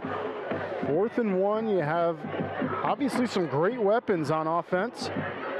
Let's see what they decide to do here in a game that could come down to extra points, which all of them have been missed so far, and special plays. This could be a big one. They're set up to go for it. Rice is out there. 4th and 1, 4th and 2 actually, and no, it's going to be Tennette. Tennette is in trouble, and he gets hit, and he throws the ball at the last possible second, and that should be intentional grounding to go on top of it, but Mingus will get the ball. Yeah, no doubt, and there should definitely be, like you called, some yards added after that. Almost feel like it should be kind of where he threw that ball from, so let's see what they decide to do here. So Tennette took over in a wildcat situation and tried to throw the ball. He went left, went right. Mingus came with the blitz. And how about this? They're going to give Mingus the ball, but they're going to give Mingus the ball back at the original line of scrimmage. So back up to the 44-yard line. So they say that he did throw the ball and it was no good. So it was an incomplete pass out there by Tennette. Interesting. So here come the Mingus Marauders. Pitch to the outside, and hit in the backfield is Senna. Senna will lose about 3. I mean, if I was Senna, not going to harp on that last play, but Senna should have just thrown the ball. Right. It went back to the line of scrimmage. Man, that's I'll leave it there. Marauders are going to have to clean that up. I don't know how you feel. I really don't. Yeah, thank you, partner. All of this time I've spent with you, and I just don't know how you feel. Oh, that's funny. Well, I have some tells. And there they are. 2nd and 13, because Senna did not throw the incomplete pass. Wing formation, Stokes under center on the Prescott side of the field, and they will hand it to the second back, and a good fake. De La Haye gets back to the line of scrimmage and maybe 1. They blow the whistle and still drive him back, so it's still going to be 3rd and long for the Mingus Marauders, maybe 3rd and 12. Yeah, and I feel like the playbook's pretty open here. I know it's 3rd and long. I mean, 3rd and longer than 10, but still, you got some options. You're on the Badgers side of the field. So, I mean, not a ton of pressure. You could almost even try to get this in 2 plays if you really wanted. Mingus with 1 receiver to the near side. That's going to be Camacho. Stokes is under center, takes the snap, fakes the handoff, looks to throw, throws, has a man downfield. It's going to be Grijalva. Grijalva's near a first down at about the 36-yard line. He's going to be short by about 3 or 4 yards. Yeah, and that's okay. I mean, now you're just making it, you're further into Badger territory, and now it's a 4th and manageable. I mean, it's still gutsy if you want to go for this, but at least you're on the Badgers side of the field, so it can't hurt to try it. Well, Mingus definitely sets up like they're going to go for it. They set up in an I formation. There's the snap. They hand it off to the big man who is tackled in the backfield. And Latham unable to get out of the backfield. That's going to be a turnover on downs at the Prescott Badger 36, 37-yard line. Yep, so we got a couple of possessions that went nowhere back to back. The Badgers couldn't make anything happen, and then the Marauders couldn't cash in on getting the ball back. So now it goes right back to the Badgers, and this is what we talked about in the pregame a little bit, Jackie, is this is going to be a back and forth game. It's really just try to avoid any kind of turnovers and and flags, which they've done so far. So Mingus got the ball turned over on a 4th down, and here it goes. They throw the ball up, and getting behind the defense is going to be Tennette again. Tennette to the end zone, and just like that, one play, and let's see, 53-yard touchdown strike to Tennette, who is just so fast out of the backfield, runs away from the Mingus Marauder defense. And what a ball by Rice, and they talk about that chemistry. You can see on your screen, Felix a little frustrated with himself there, and boy, if you're the Marauders secondary, you see Tennette starting to, just book it. You got to get back fast. I mean, if Tennette gets behind you, forget about it. He looks like he's a track star, so you're not going to catch him. You just got to try to be proactive in those situations. And I did that again. It's actually Gunderman, number 2, who has that speed. And he has got his 2nd receiving touchdown. Have a game, kid. And here is the extra point attempt. It is up, and it is good. So the Prescott Badgers will take the lead with 3:57 left to go in the 2nd quarter. 13-12 are the Mingus Marauders. Mingus will get the ball back when we return. Call Rick or Scott Stokes at Sun Country Custom Woodworks about cabinets for every purpose and every budget. Sun Country Custom Woodworks can custom build cabinets for your dream kitchen or bath, adding tremendous value to your home. Organize the garage and store stuff right with a call to Sun Country. And ask about money-saving options, including modular cabinet choices. Your cabinets may not be from this century. For ideas, start at suncountrywoodworks.com. Well, Mingus Marauders trail for the first time in this game, 13-12 here, but they've got 3:57 left to go and 3 timeouts left for the first half. So Mingus definitely has enough time and enough timeouts to do a long drive down the field. Let's see if the Mingus Marauders actually get a chance to return. Last time they did, it was a short kick. And here comes the 2nd kick. This one is high. This one is deep. This one's going to go into the end zone. And Mingus will not get a chance to return this one at all. So Mingus will start at the 20. However, no time came off the clock. Yeah, and to your point, it'd be awesome to see the Marauders use up all this clock, which is just under 4 minutes, to just move downfield and answer the Badgers, try to take that lead back from them. I mean, we knew from the beginning that this was going to be a really good game on paper. It's super close, and tonight so far, super close. The band getting ready for senior night performances, walking the entire track around the field. Mingus comes out at the 20-yard line, 1st and 10. Stokes is out of shotgun. There's the snap. They will hand it off, first back through, and getting caught from behind, and then pushed backward, but he'll gain maybe 1. Is going to be Grijalva. Still haven't heard a whistle on that one. No doubts, huh? No whistle on that play entirely. But nonetheless, we're going to get a couple yards out of that. 1 yard is what they give him. And he ended up about 7 yards in the backfield. Right. 2nd and 9. Mingus Marauders out of shotgun once again. This time they will put 4 receivers out. Camacho's on the near side by himself. He's got a one-on-one. There's the snap. Quarterback looks to throw, throws, and Camacho catches it twice. He's past the 40, the 50, and then pushed out of bounds as he gets into Prescott territory. A little comebacker, and then he raced to the sideline and got some definite rack yards after it. Camacho is looking like a breakout wide receiver so far in this game, and Raines is on it. Camacho, nice catch. Just kind of bobbles it as soon as he grabbed it, but able to obviously grab that one and hit the sidelines. And man, he's fast too. 33 yards as he rambles into Prescott territory. So that opens up lots of options out there for the Mingus Marauders. They set up in shotgun once again. They put Ralston in motion. There is the quarterback keeper, and he puts the ball up, and Camacho goes after it with one hand, is unable to come down with it. Yeah, that was kind of an alley-oop. Yeah, just a little bit too high by Rain Stokes there. And he's got a second on that play to slow down.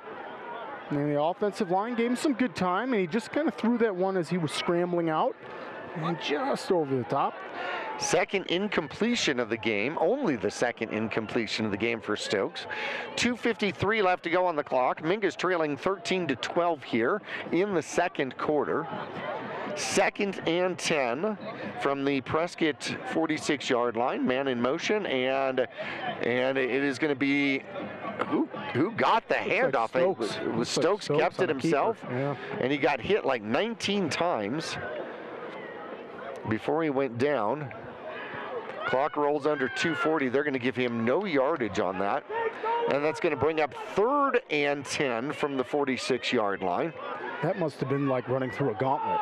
Because you're right, he bounced a couple times. It was not only did all the Badgers hit him, but the Marauders were hitting him, trying to get him to go forward.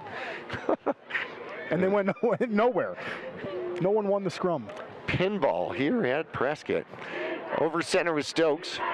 Takes the snap, steps back, looks to throw, throws the ball, has a man, and it is incomplete at the 40-yard line. Intended receiver out there for Ralston. That's going to bring up a 4th and 10, and it stops the clock with 2:07 left to go here in the second quarter. So now what do? Do you punt at this point, or do you go for it? And obviously, 2 quick touchdown strikes to Gunderman by the Prescott Badgers means that it's going to be really hard to leave them with any time here. Mingus comes out, looks like they're going to go for it. They're in a wing formation. Put a man in motion, and there's the snap. Quarterback steps back, looks to throw, has some trouble, and now he's going to run. He comes to the near side. He's looking for a block. He gets a block, and he gets the first down. Gets past the 35-yard line as he directs his blocker out in front of him and is able to use him and picks up the first down. What an incredible run. Yeah, incredible play just by Stokes in general. The Badgers playing great secondary coverage. Nobody's open and playing like a veteran quarterback, Stokes is. He doesn't see anybody, sees an opening on the left side of the field, and like you said, partner, just calls out his blocks and able to get that first down for the Marauders. So Mingus keeps possession, 1:35 left to go. Mingus still has 3 timeouts available to them. Offset I, and they will hand it to the first back, and that is going to be Grijalva. Grijalva will grind his way forward for 2. Yeah, and that's a play that's just great. I mean, by the Marauders, that's going to eat up a couple more seconds than normal, and as we get just approaching a minute now till halftime, I think that 4th down was crucial. You got to keep Gunderman and Rice off the field. I mean, that's a dangerous weapon, so the Marauders doing a great job so far at the end of this half. 2nd and 6 from the 31-yard line, and the Mingus Marauders do hand it off, and a pile up right in the middle. And Prescott says that they have the ball, and they do have the ball. So a turnover, and down on the ground is one of the Mingus Marauders offensive linemen. And they're going to stop the clock here with 49 seconds left to go. And that is going to be a real tough blow for the Mingus Marauders. Yeah, looks like Jahir Hernandez, hopefully he's okay. He's obviously moving around. He's rolling around there, so he's probably in a little bit of pain there, but no, that's going to hurt the Marauders on that play. Hernandez going down, and then you lose the ball to the Badgers. So Mingus ran the ball up the middle. I didn't see the ball come out, and I didn't see that didn't see who got the fumble recovery, but obviously it was a fumble for the Mingus Marauders. Yeah, I think it was just off the handoff, Jackie. I don't know that it was a clean handoff. I think it kind of bounced off a chest protector, shoulder pads there, because it just kind of disappeared in the line of scrimmage. They do get Hernandez up, and he is ginger. He is absolutely ginger on that right leg. And he is getting some help off of the field as he is hopping. He's not putting any weight on that right leg at all. That is going to be a crucial loss for the Mingus Marauders here offensively and defensively. Yeah, hurts to see the big guy limping like that. Hopefully he sits on the bench for a bit, and hopefully he's able to get back in this one. So the Mingus Marauders are going to turn around and play defense here. And 49 seconds, the Badgers with the ball and the lead, 13-12. They are at their own 31-yard line. Boy, and with 49 seconds, I mean, that's just too much time for this Rice and Gunderman, combo. And that's obviously, when we're going over the stats in the pregame, Gunderman had some huge catches against Coconino when they played, and now we see why. Spread formation out here for Prescott. Quarterback steps back, looks to throw, pops it up, puts it down the field and a little bit too far, out of the reach of his intended receiver, but definitely going for it downfield. And they've got 4 tries at this for sure. Yeah, and you bet they're going to use up their 4 tries. I would not be surprised if we saw almost the same style play each time from Jackson Rice and the Badgers. Spread formation once again, same formation. Quarterback steps back, and he's going to pop this one up, put it up, and Camacho's on the defense, can't stay with him. Gunderman will catch it and go into the end zone for his 3rd touchdown. This one 70 yards, and the Mingus Marauders put separate people on him defensively, and I'll tell you what, that one was thrown just where Gunderman was going to be the only one to catch it, and it was speed versus speed, and Gunderman won. Yeah, and that was a play where I think we knew it was coming, and it didn't matter. Prescott able to just execute perfectly. I mean, Jackson Rice, obviously all season long building chemistry with Gunderman, able to throw that deep ball, and it is dangerous. Man, that's dangerous. Gunderman obviously just looks like a track star. You can't even catch him. And when you're able to throw that ball and drop it on a pin as he's striding, I mean, what a weapon. Obviously, we see where a lot of these touchdowns all season came from the Badgers.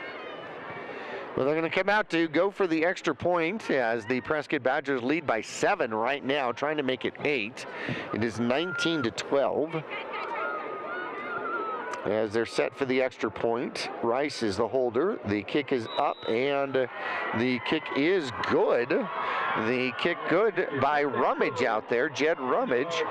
The senior gets the extra point. He's gotten both of them. 20-8, 34 seconds left to go in the first half. We're back after this. Yavapai College has many degree and certificate programs to get you on track to a rewarding, well-paying career in a variety of industries such as healthcare, manufacturing, construction, elementary education, and art. Fall semester starts on August 15th, so there's still time to register. Visit us online today at yc.edu/admission to connect with your future career. So the quick strike aerial from the Prescott Badgers goes to work 3 times, 3 scores by Gunderman out here today. And at halftime, at the Longfellow halftime report, we're going to go through some individual stats. They're going to be impressive. Gunderman has gotten 3 touchdowns, 3 receptions. How about that? They're going to kick off to the Mingus Marauders, who've got timeouts, but only 34 seconds left to do something with it. Here comes the kickoff. And it is high, it is deep, and it will go into the end zone. Mingus will start from the 20. Yeah, what a kick, and that's Gunderman. Again, for the Badgers. So Gunderman, obviously a superior athlete over there for Prescott. And scary enough, Jackie, he will be back as a senior next year. So oh boy, you bet he is going to be one of the main weapons that they use. Jackson Rice, the senior, will be moving on. And like we got to hear in the pregame during senior night for them, he will be going to the Air Force. Much respect there. And Gunderman will be coming back for these long touchdown catches. Stokes out of shotgun. Has an empty backfield, takes the snap, looks downfield, has to run, slips out, runs through the middle, finds a lane, going to the right-hand side, looking for a block, gets a block, takes on a tackler, and gets out of bounds at about the 45-yard line. A great run out there by Stokes. 23 seconds left to go in the half. Yeah, love to see the quarterback making something of it. I mean, again, good coverage by the Badgers. Rain Stokes hasn't seen it. How about that? Coach Monteba's going to take a timeout. I like it. Marauders feeling aggressive. 21 seconds left, 23 seconds left, 21 yards on the run by Stokes. We're going to keep it here. And the Mingus Marauders have basically a 1st and 59. I feel like it was further upfield just a second ago. Well, I thought he was out at the 45, but I couldn't see exactly where he stepped out. He might have stepped out earlier than that. Obviously, that was the call by the line judge on the far side. My eyeballs are just getting so cold, they're slowing down a little. Maybe I don't thought Stokes was able to get much further upfield, but that was obviously. Well, if that's the case, then I have been cold for decades, dude. So the Mingus Marauders have come out of their timeout. If I remember correctly, they still have 2 more. Before the end of the half, they come out in a spread formation. You got Camacho down here at the bottom of what would be your screen. Quarterback steps back. Stokes looks to throw. Throws to the near side. Has Grijalva. Grijalva out to the 50 and steps out. 16 seconds left to go. Picks up 10 yards. The first down. They move the chains. And the Mingus Marauders trying to get into striking distance out here. Yeah, very, very, very smart. This is a great drive so far with only, 34 seconds left or something. The Marauders started this, and they're already past midfield with 16 seconds left. Here come the Mingus Marauders. Spread once again. There's the snap. Quarterback steps back, looks to throw, and gets himself into trouble. Comes out to the near side. Has some running room. He's at the 40. He's at the 35. He's tackled inbounds at the 30, 31-yard line. And they call a timeout with 7 seconds left to go here in the first half. Mingus, I think, has 1 more. And Stokes was trying to turn that corner and go for pay dirt at that point. Yeah, this has been Stokes' drive so far. I love to see the leadership by our junior quarterback.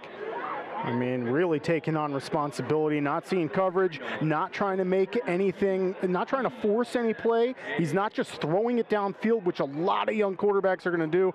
He's holding on to it. He doesn't see anybody. He's calling out his blocks, and he's getting to the sidelines, doing a great job, and giving the Marauders a chance here before halftime.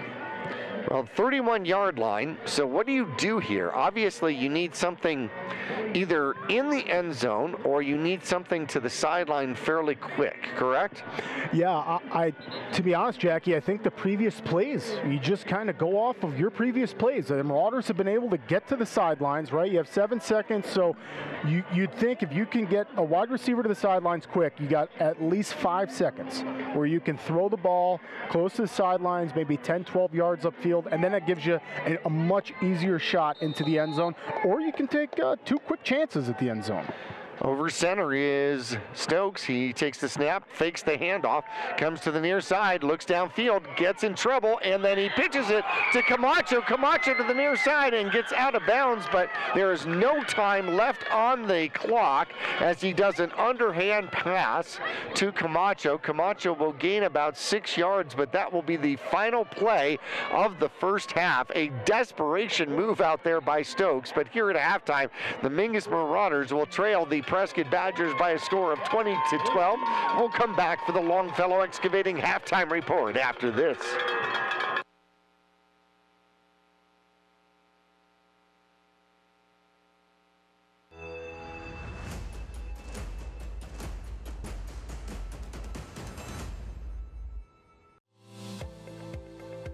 Choose the region's most comprehensive heart program.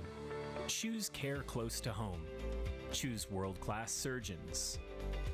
Choose Northern Arizona Healthcare. Choose precision. Choose innovation. Choose robotic-assisted knee and hip replacement. Choose Northern Arizona Healthcare.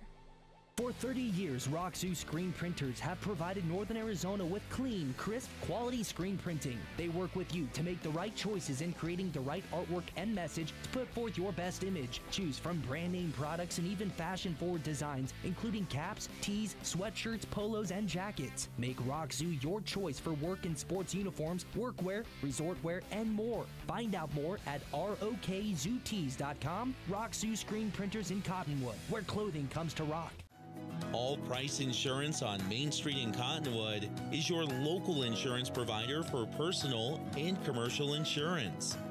Call and compare over 150 different insurance companies for home, auto, commercial, RV, motorcycle, boat, or ATV. Specialty insurance and insurance bonds are no problem at All Price Insurance in Cottonwood. Call Rick or Scott Stokes at Sun Country Custom Woodworks about cabinets for every purpose and every budget. Sun Country Custom Woodworks can custom build cabinets for your dream kitchen or bath, adding tremendous value to your home. Organize the garage and store stuff right with a call to Sun Country. And ask about money-saving options, including modular cabinet choices. You know, your cabinets may not be from this century. For ideas, start at suncountrywoodworks.com.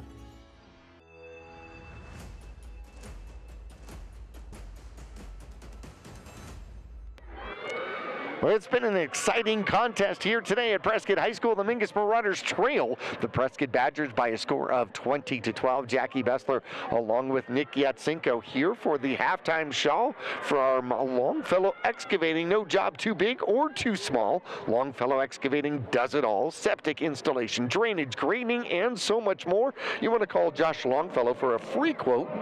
928-300-3792. That's 928-300-3792.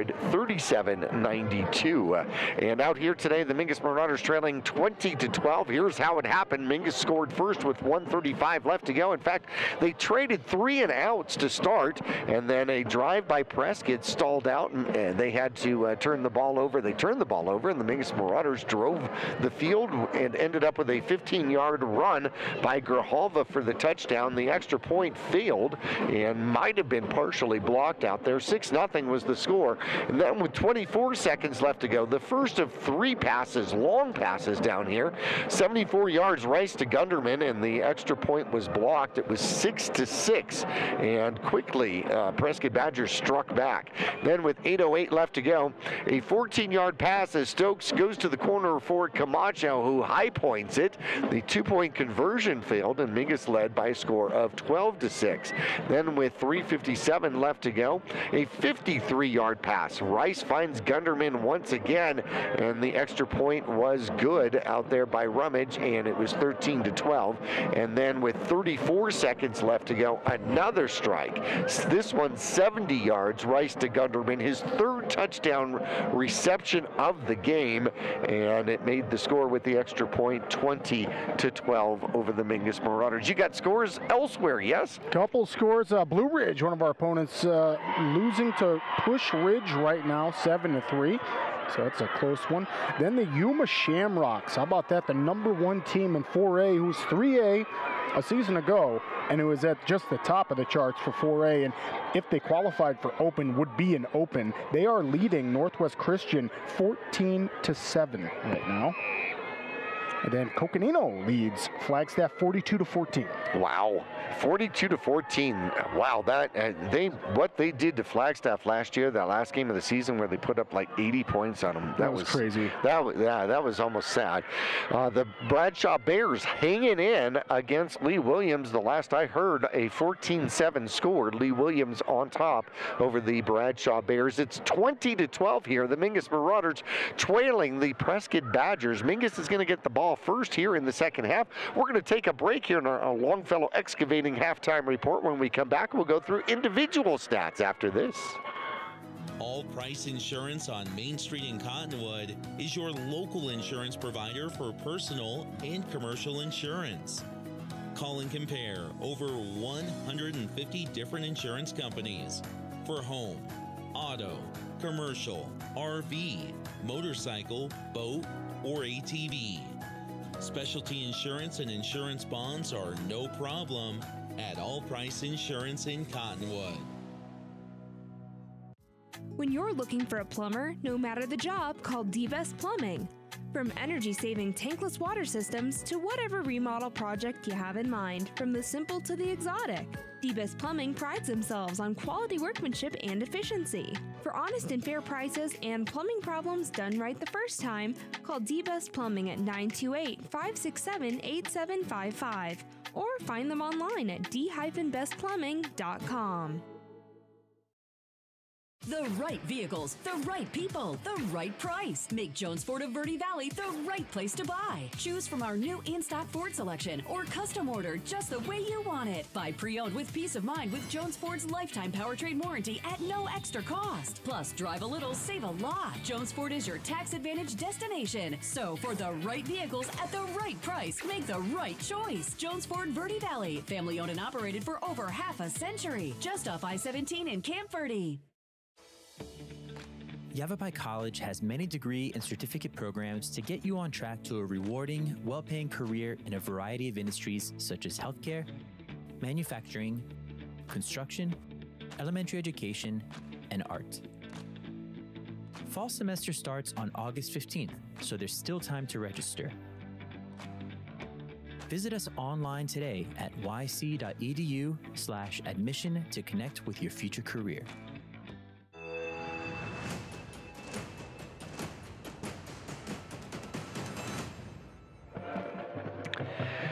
Well, the Prescott Badgers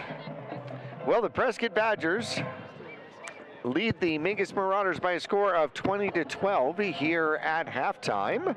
And some individual stats here for the Prescott Badgers. Jackson Rice so far is 6 for 9 here in the first half. 211 yards, 3 touchdowns, and an interception for Jackson Rice out there. He's having a phenomenal game, but he just keeps throwing it up to Gunderman. Gunderman, who has 3 receptions on the game, 3 touchdowns, and he's just having an absolutely stellar game so far. 3 receptions, 3 touchdowns, and 197 yards. You just can't get much better than that as far as a receiver. Isaac Muffley, the tight end, has the other 2 receptions here in the game. On the ground, it's been Adam Lloyd who has got 33 yards on 8 carries, 4 yards for Rice on 1 carry. Overton has 2 carries, -2 yards for the Prescott Badgers. But it's been an aerial attack here with 179 yards in the air against 34 yards on the ground. 211 yards in the air, 34 yards on the ground for the Prescott Badgers here. For the Mingus Marauders, Stokes is having a fantastic game, except he's just being outdone here by Jackson Rice with just throwing up these alley-oops out there.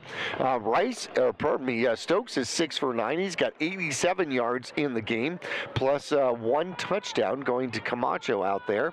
So he is spread it around. Camacho's got 3 receptions for 53 yards and a touchdown. Grijalva's got 2 for 20 yards, and Leckington has a reception out there as well for the Mingus Marauders. I believe for 33 yards out there, which is fantastic. On the ground, Grijalva has got 8 carries for 32 yards and a touchdown, a 15-yard touchdown run.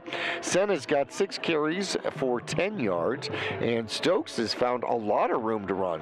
Hasn't been sacked yet here today, and he's got 4 carries for 52 yards. De La Haye has 4 carries for 18 yards. Mingus 125 yards on the ground, 87 yards here in the air, playing a fantastic game. However, they're down by 8 points just because of the quick strike offense. Yeah, they really are. I mean, it's just come down to 3 plays, 3 catches by Gunderman, and they are just bomb plays. They're massive plays that are literally determining the outcome right now on the scoreboard.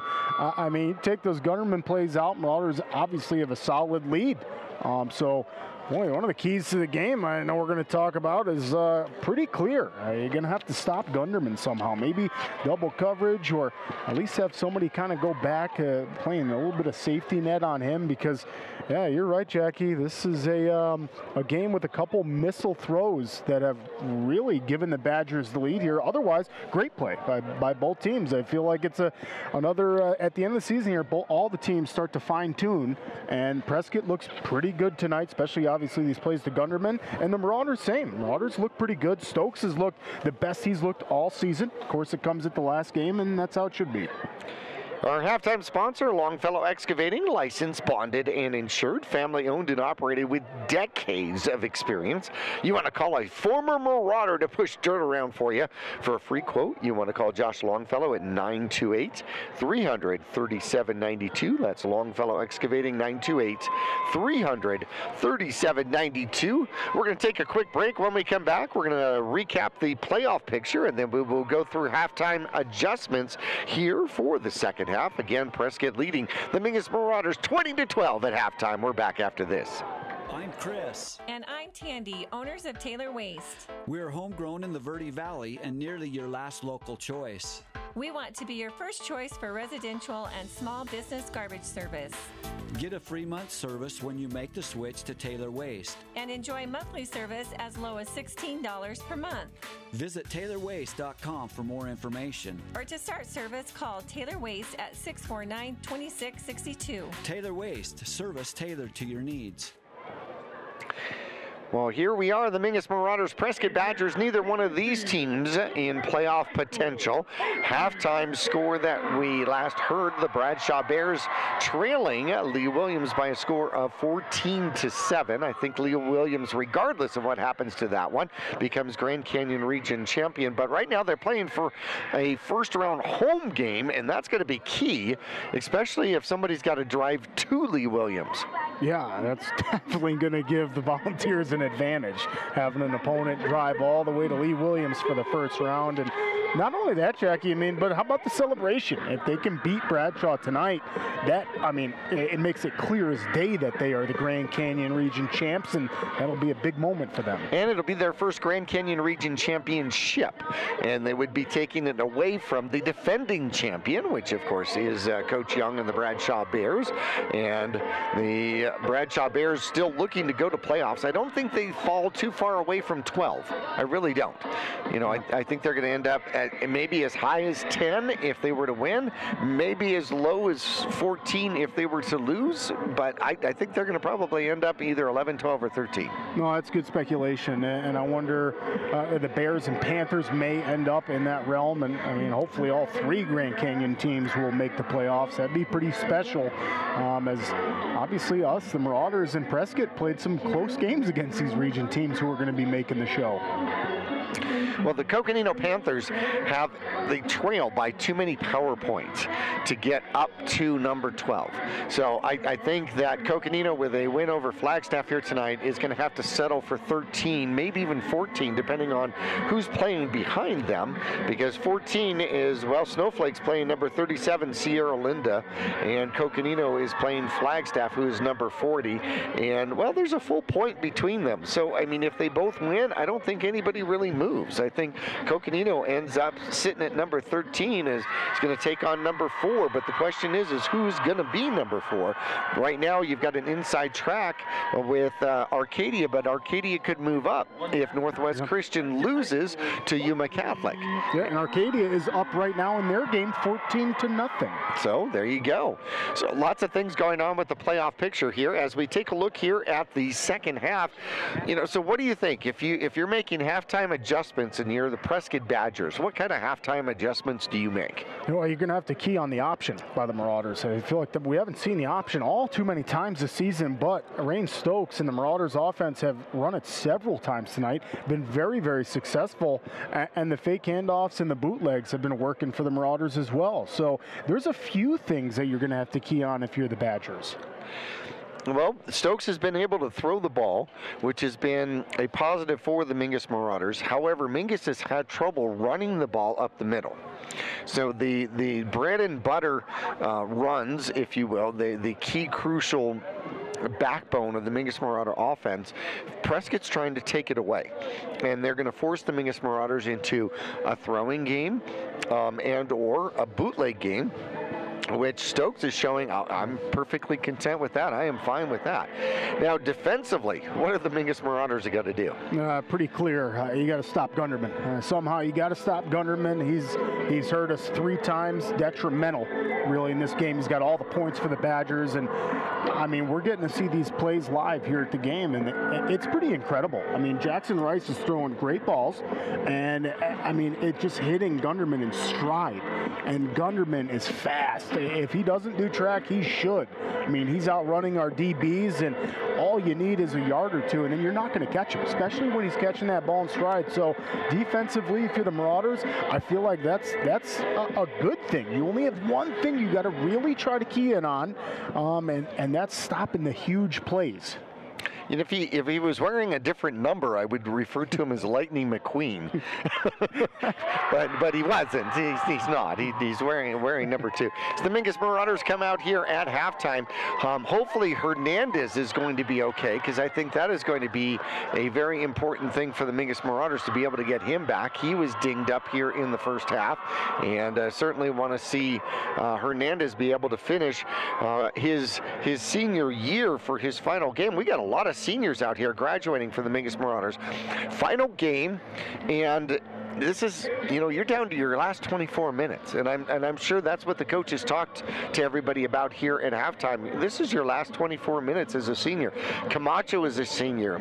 This will be his last game. Michael Grijalva, this will be his last game.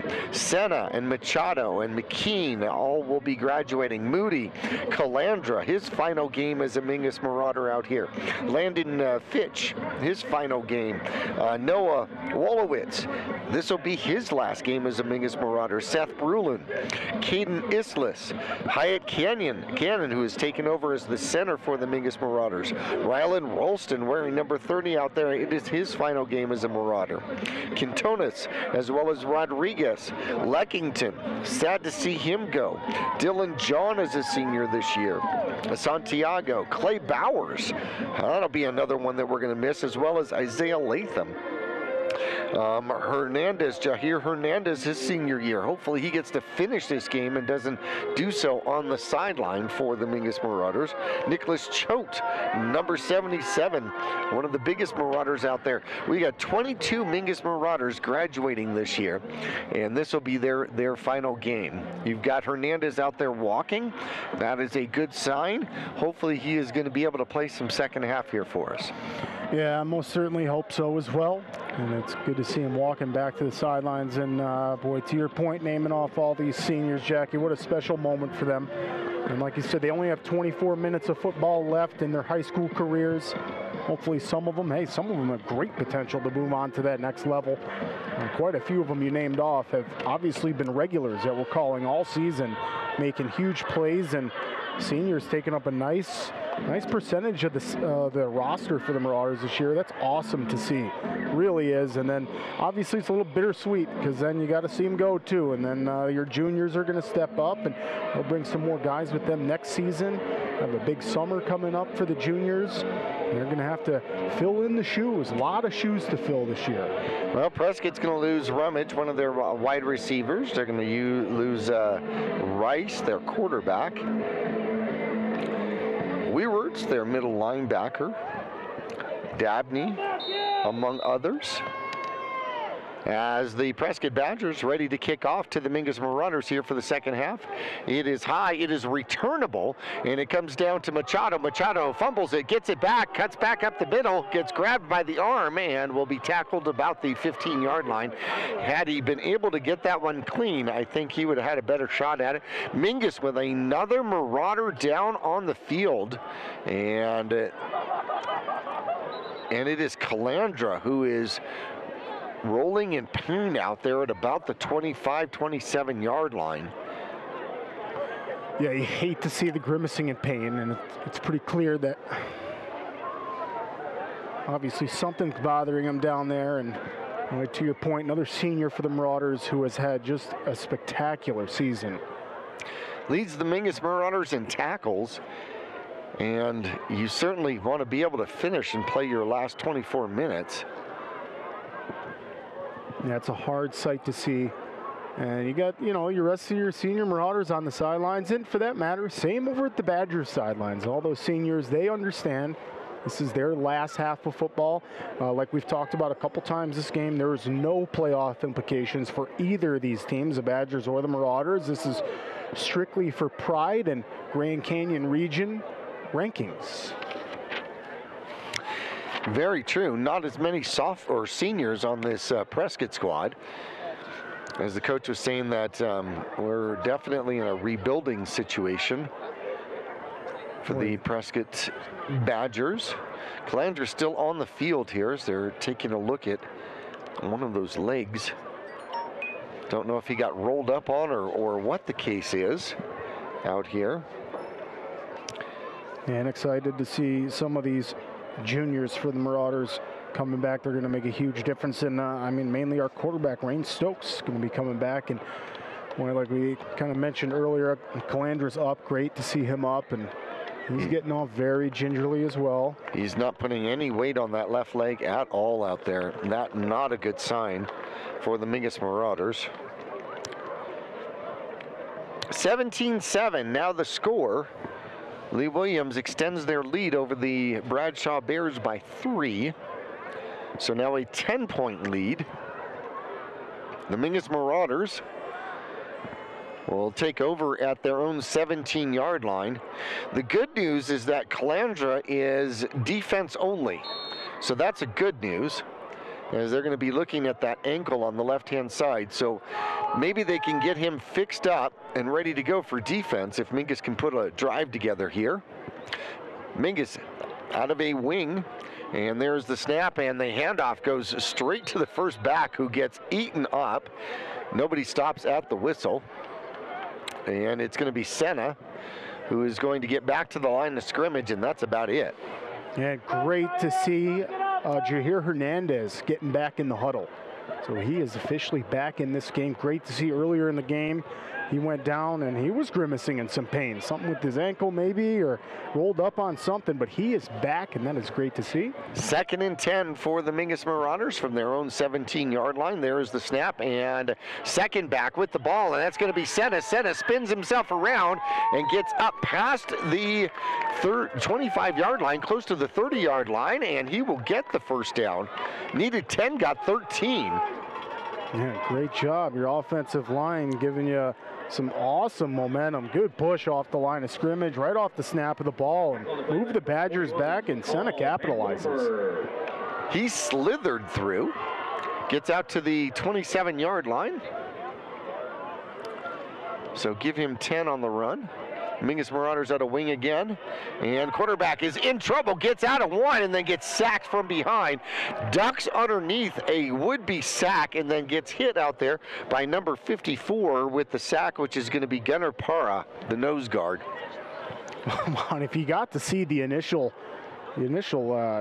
juke, I'll call it, by Stokes, that was really impressive. And you see that in the NFL, man. He ducked right under a diving tackler. I mean, unfortunately, a couple more Badgers there to help out clean it up, but Stokes doing a nice job trying to keep it alive. He loses 6 on the play as the line of scrimmage goes back to about the 20-yard line. Out of shotgun now. He's back, looks to throw, and he's going to try to run out of it and will get sacked again. So the Badgers making some spy moves out there on Stokes. And that is going to bring up 3rd and super long, 3rd and about 21. Yeah, there's not many plays in the playbook for a 3rd and 21. You're most likely looking at a pass play, unless you're just trying to get a good punt off. You may play conservative there, but I'd imagine we're going to see Stokes try to air something out here to get the first. Mingus goes into a spread formation. Stokes out of shotgun, takes the snap, moves to his right a little further, avoids a would-be sack, and then gets thrown to the ground. A flag comes out in the area of potential holding, and if that is, I don't think they're going to... Oh, it's going to be a face mask against the Prescott Badgers, which I believe should be an automatic first down. Yeah, that's going to be super beneficial for the Marauders. Wiping the sweat off our foreheads on that one. They're going to mark it off. The 15 yards takes the ball all the way to the 33-yard line. And they are not giving the Mingus Marauders a first down. It's going to be 3rd and 6. Approximately 3rd and 6. But definitely more manageable, yes? Yes, I'd agree with that. Marauders have got to capitalize on this. So Mingus sends 2 receivers to the near side and no receivers to the other side. A wing formation on the other side. Stokes steps back, looks to throw. He's in trouble.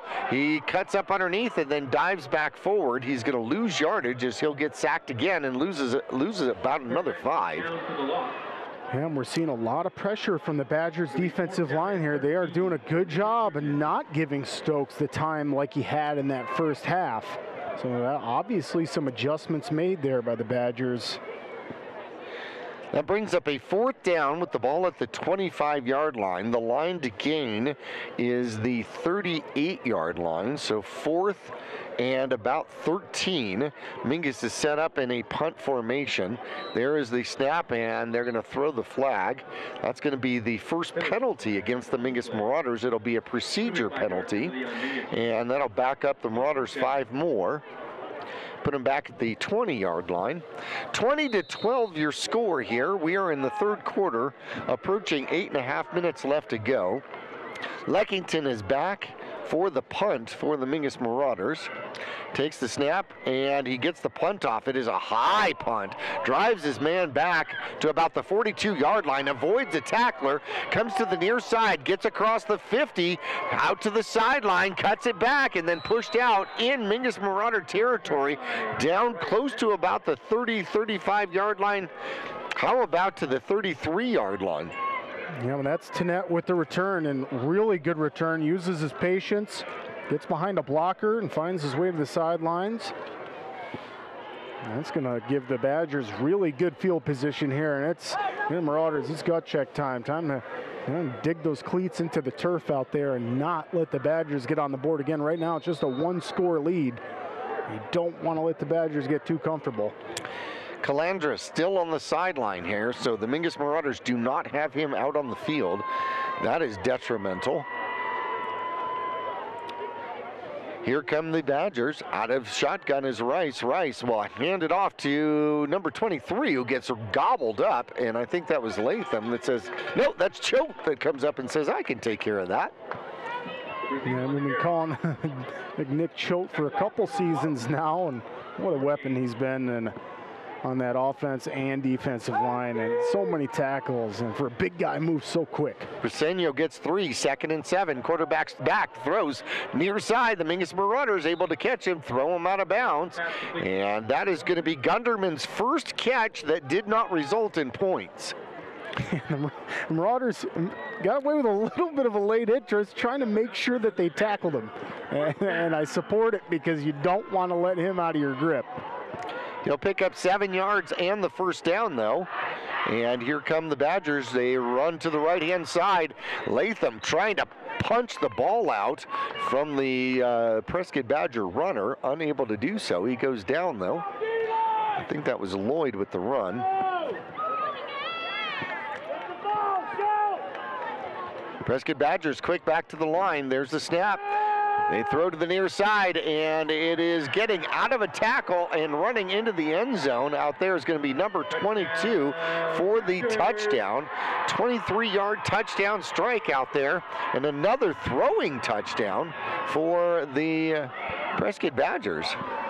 And that's Josiah Peoples on the catch, and able to just break out of Camacho's grip and get down the sidelines for the easy walk-in touchdown. That extends the score 26-12 over the Mingus Marauders. Mingus is going to have some work to do here in the second half for sure. The hold is down. The kick is no good. So it'll remain at 26-12. Mingus down by 14. And the offense will come back after kickoff when we return after this. 21 yards. When you're looking for a plumber, no matter the job, call D-Best Plumbing. From energy-saving tankless water systems to whatever remodel project you have in mind, from the simple to the exotic, D-Best Plumbing prides themselves on quality workmanship and efficiency. For honest and fair prices and plumbing problems done right the first time, call D-Best Plumbing at 928-567-8755 or find them online at d-bestplumbing.com. 6:56 left to go in quarter number 3, and the 23-yard strike. Rice to Peoples puts points on the board, making it a 2-touchdown lead, 26-12. The Mingus Marauders set to receive. And Camacho back there hoping he gets a chance to return this one. Camacho got a chance to return the last one.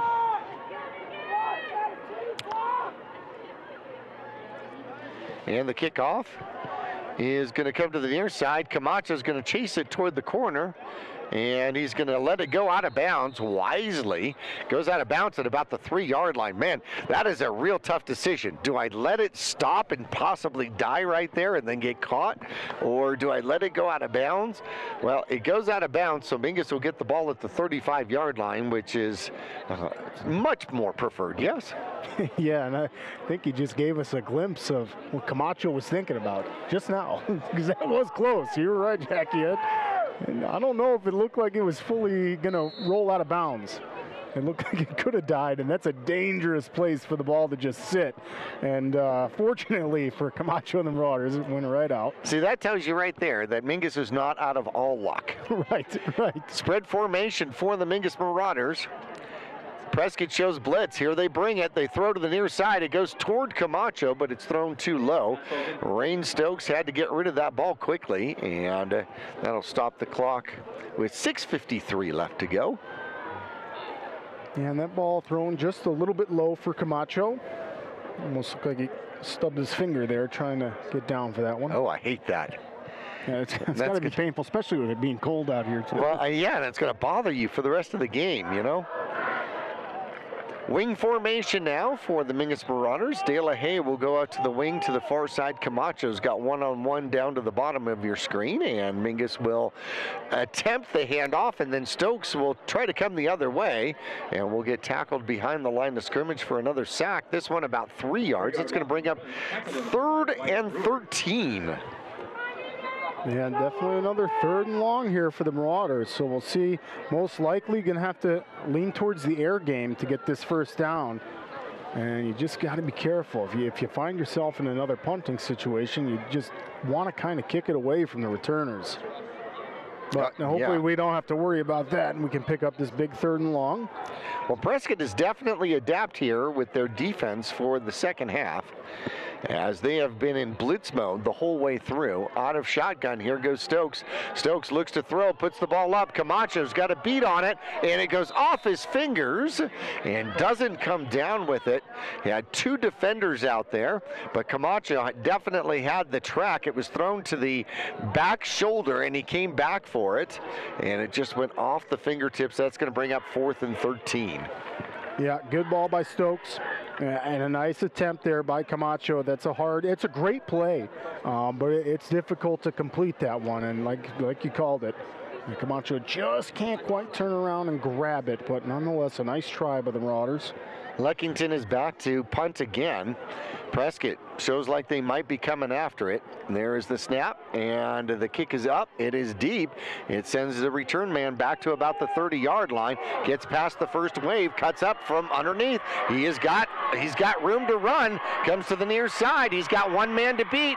There's the block, and into the end zone goes Tennant for the punt return for a touchdown from the 30-yard line. A 70-yard punt return to make the score 32-12. Yeah, what a boot too. I mean, that's a great punt. And I mean, you see some of the Marauders down there. However, they haven't put the score up on the board. Yeah, good call. They're discussing something out there. So you got one referee back at the 30 where they threw the blue marker, but I didn't see any other flags on the field. However, they are going to be... Oh, they're taking the ball back, it looks like. They are. Oh, there's the flag. The flag is at the 44-yard line. So that is going to be a block in the back.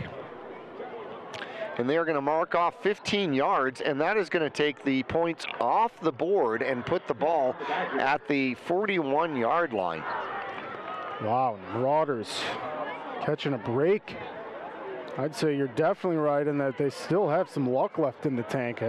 Neither of us saw that flag get thrown. Looked like none of those blocks were gonna, have a difference in the outcome of that return. So fortunately, their officiating crew caught that one, and the Marauders catching a break. So here we go. 3 receivers out. There is the snap. They're going to hand it off and try the right-hand side. Choke gets a hold of him and throws him to the ground rather violently, but that is part of football. A 1-yard run. And for the big senior out there, Nick Choate, I don't think it takes much for him to, it looks like he threw him violently, but I think he only tossed him. One back deep behind the quarterback, and they will hand it off, coming to the near side, tries to cut back up inside, and Mingus defends it well. Watson in on the tackle. They'll gain a couple up to about the 44-yard line. And Watson turns around and does the same thing Nick Choate did the play before. So the big guys just throwing the Prescott running backs down. I believe Tennant is in there at quarterback now, and there is the snap. He is going to run. He's going to go wild card to the right-hand side, and he gets to the outside and out of bounds after a first down and a great gain all the way past to the 40-yard line. Yeah, great play by Tennant, and that's a scary Wildcat play right there. My goodness, Tennant's a really fast, almost like a wide receiver / running back, and boy, that was a design play for him all day long. And he is a junior, by the way. Rice comes back in with a new set of downs at the 41-yard line, the Mingus 41-yard line. Nope, it's Tennant. Tennant's going to throw the ball, and he gets a reception out there, and then he drops it. And they're going to call it incomplete, in and out of the hands of number 28, Jed Rummage out there, one of the Prescott seniors. And Rummage is trying to make the argument that he caught that. I think they're going to give him the catch, Jackie. Serious? I think they're going to give him the catch, and they're going to say that the ground caused the ball to pop out. Wow. Yeah, they're discussing it right now, but just before the officiating crew, and that's what they're going to do. They gave it to him. Good job by Rummage. I wonder if he had a great argument in there. That's 23 yards on the reception out there.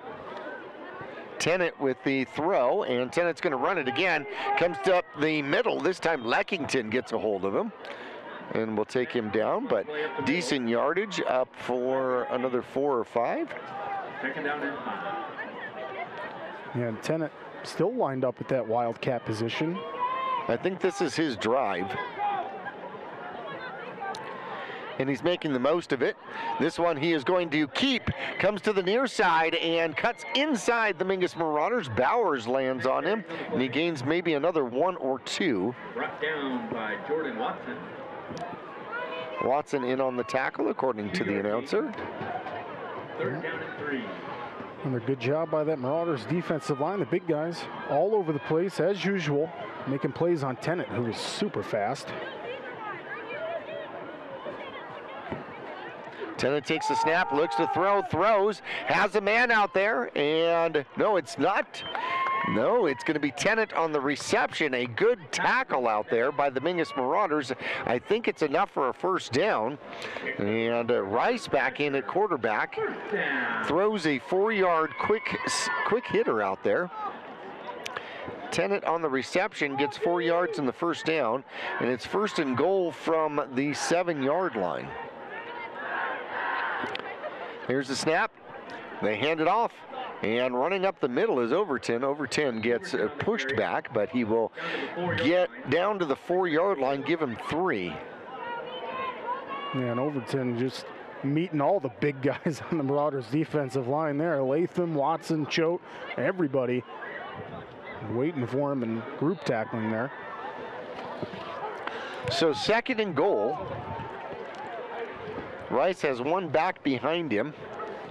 In the backfield, there was motion, not called, and they hand it off, trying the left-hand side. Gets down close to the end zone, down to the 2. 2-yard line. It'll be 3rd and goal. 3rd and goal now for the 2, and that's going to be Lloyd in on the run. His first run of the second half. Yeah, and you see the Badgers very comfortable just keeping it on the ground here. They're not too worried about hurry up getting points. I mean, they got a comfortable lead, 26-12, 2 minutes left in the 3rd quarter, and I mean, they're just running some clock. There's the snap. Tennant's going to run it himself, tries the inside, and he is in for the touchdown as he dives his way toward the end zone and puts his squad up 32-12. Yeah, and just another design play for Tennant there. We saw that so many times on that last drive, and that's, man, a good job coaching staff for the Badgers and utilizing all your different weapons. 3rd quarter action, 1:56 left to go. The Badgers will extend the lead. The extra point kick is up, and it is good. Rummage gets the extra point, making it 33-12 over the Mingus Marauders. Mingus will get the ball back. Haven't had any success offensively here in the second half yet. We'll see what happens when we come back after this. People often refer to Larry Green Chevrolet as the people place. Keeping that reputation is a priority in the community and with every customer that comes through the door. Larry Green Chevrolet, we're better and we'll prove it. If you're in the market for a new or pre-owned car, truck, van, or SUV, you'll find our selection extensive and the sales team professional and courteous. Visit Larry Green Chevrolet just off Highway 260 next to Walmart or LarryGreenChevrolet.com. 33-12. The Mingus Marauders have their work cut out for them now as the kickoff is about to ensue. Mingus Marauders have 2 men back. You've got Camacho back, and that one's going to be out of his reach and into the end zone. So Mingus will start at the 20. I'm not hearing anything. So the second half has definitely all been... I'm not hearing anything. Keep taking me off. It's been all Prescott here in the second half. We're not back. Mingus will take over here at the 20-yard line. New set of ears here for my co-worker. So Mingus sets up in a running formation. Mingus will run the ball, trying the right-hand side. I think that's Grijalva as he'll go off tackle to the right, maybe pick up 2 or 3. Yeah, that's back to the bread and butter for the Marauders. And they're going to try everything they can to get a first down and try to find some success. Like you said before we went to break there, I mean, the Marauders have struggled offensively in the second half. Obviously, the Badgers' adjustments at halftime were spectacular. And it's time for the Marauders to try to find some kind of breakout play. 2nd and 8 for Mingus, and Mingus will go into an I formation. There is the snap and the handoff coming to the near side. Grijalva follows his blocks and will shoulder his way forward, close to the first down, but short. He'll pick up 7, and it'll be 3rd and 1 for the Mingus Marauders. One huge 3rd down here. You'd imagine, I want to talk about if we get to that 4th down, but this is crucial that the Marauders can move the chains here and find some kind of success offensively. 6 yards officially for Grijalva, 3rd and 2. There is the snap and the second man with the ball, and I'm not sure he got it though. I think that was Senna with the run, and that's going to bring up a 4th down. 4th and 2. And Mingus at their own 28-yard line. Down 33-12. Do you go for it at this point, though? Yeah, that's $1 million question. That's a tough one right there. I would like to see the Marauders take the chance and go for it just so they can keep the Badgers offense off the field. Mingus is set up in punt formation, though. You got Leckington back to punt the ball. And that is going to be the end of the third quarter, so Mingus won't have to punt it. In fact, they'll get to talk about it and see if there's a fake somewhere in the book somehow. 33-12 your score at the end of 3, the final 4:48 of the 2023 season coming up after this. All Price Insurance on Main Street in Cottonwood is your local insurance provider for personal and commercial insurance.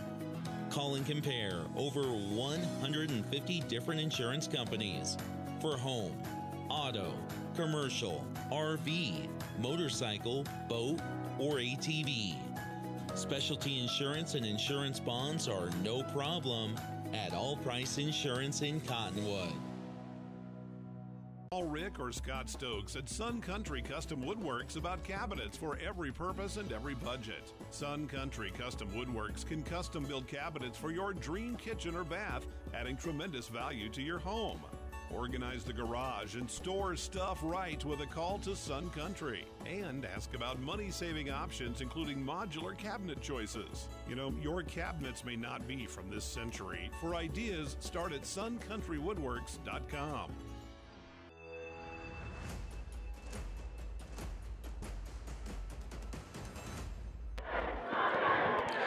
So the Mingus Marauders with a 4th and 2 from their own 28. And we're going to see what kind of plan they come out with. As the home crowd here on senior night is dancing to Sweet Caroline. Yes, and singing it quite well, by the way. Mingus sets up in an I formation like they're going to go for it. Stokes up under center. Prescott is all over the line, and they do hand it off, and they jump all over it. The ball comes out, and it is still out and bouncing around and now being picked up and run back the other way. And the Prescott Badgers appear to have the ball. And that did not work out well. So Prescott's going to get the ball off of a fumble and get the ball back at the 15-yard line. They're going to mark it at the 14-yard line. And I think it was Latham who just tried to kind of pitch it, right? And you can't really dig on him for doing that. You're just trying to get that first down. He knew he wasn't going to get it, so he just kind of looks back, tries to pitch it, and then it was pretty much hot potato until the Badgers grabbed it. And they rumbled and stumbled down to the 14-yard line. 1st and 10 now. And the quarterback, Rice, is going to try the right-hand side on a planned keeper. And he will gain some, get down close to the 10-yard line, inside the 10-yard line, down to the 9.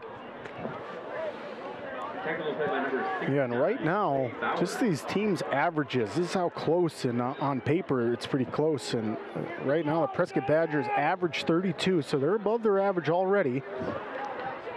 2nd and 4 now. Quarterback looks to throw, throws it high, well defended, and that'll fall harmlessly to the turf. Good job defensively by the Marauders there, too. They were there for that one. And the Marauders just behind on their points average for the season, averaging just over 18 points a game, at 12 right now, and the Badgers just beating their average points a game. 3rd and 4 from the 9-yard line. There's the snap, and the quarterback is going to keep it. It's going to be Tennant. Tennant winds his way around and finds his way back in, dives forward. Should be enough for a first down as he's down to the 1-yard line. As he'll pick up another 8. He is fast. Yeah, really shifty too. He's definitely like a running back. So they set up in a spread formation. And the quarterback out of shotgun. Tries to put a man in motion. And he now has to call timeout. because the man in motion did not know he was supposed to go in motion. And Tennant turns around and calls a timeout rather than taking a 5-yard penalty from the 1-yard line. How about that? We're going to take a quick break. We'll return as the Badgers are down to the 1 right after this. Choose the region's most comprehensive heart program. Choose care close to home. Choose world-class surgeons. Choose Northern Arizona Healthcare. Choose precision. Choose innovation. Choose robotic-assisted knee and hip replacement. Choose Northern Arizona Healthcare. 33-12, the Prescott Badgers knocking on the door again after a pitch fumble. They take over at the 14-yard line. They've now driven the ball down to the 1-yard line. 1st and goal. Tennant is at quarterback, and they are going to, he's going to keep it, fake the jet sweep, and Mingus with a great defensive job out there. Stop him back at the 1, no gain.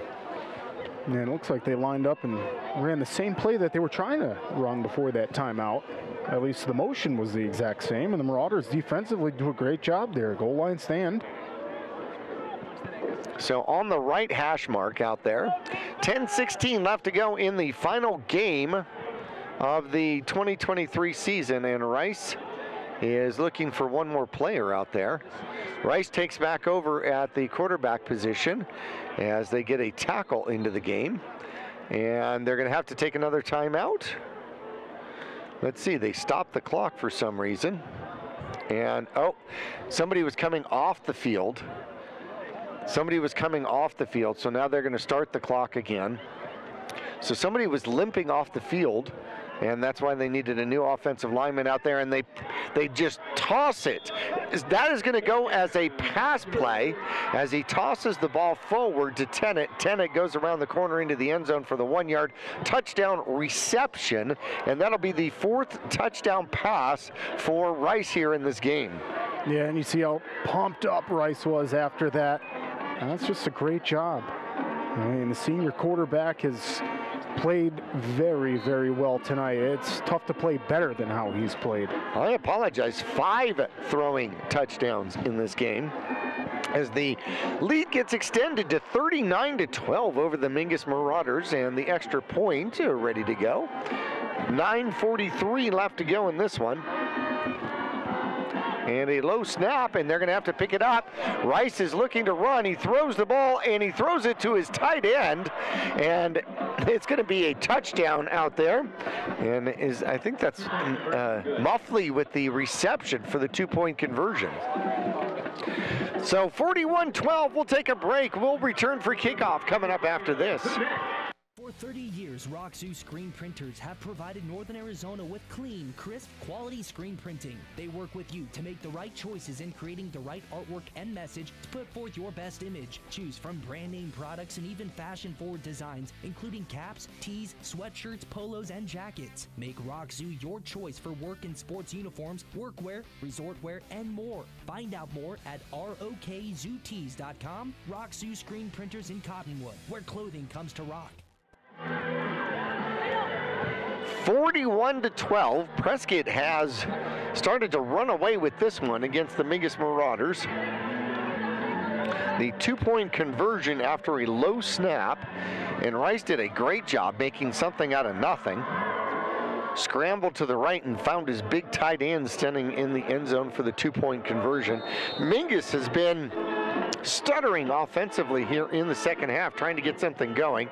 That kick is going to be returnable, and it is going to bounce. Grijalva's going to take it at the 1 off the bounce. Try the left-hand side up the middle, has some running room, still on his feet as he stumbles his way back toward the 40-yard line and gives the Mingus Marauders tremendous field position. A 39-yard return for Grijalva, the senior.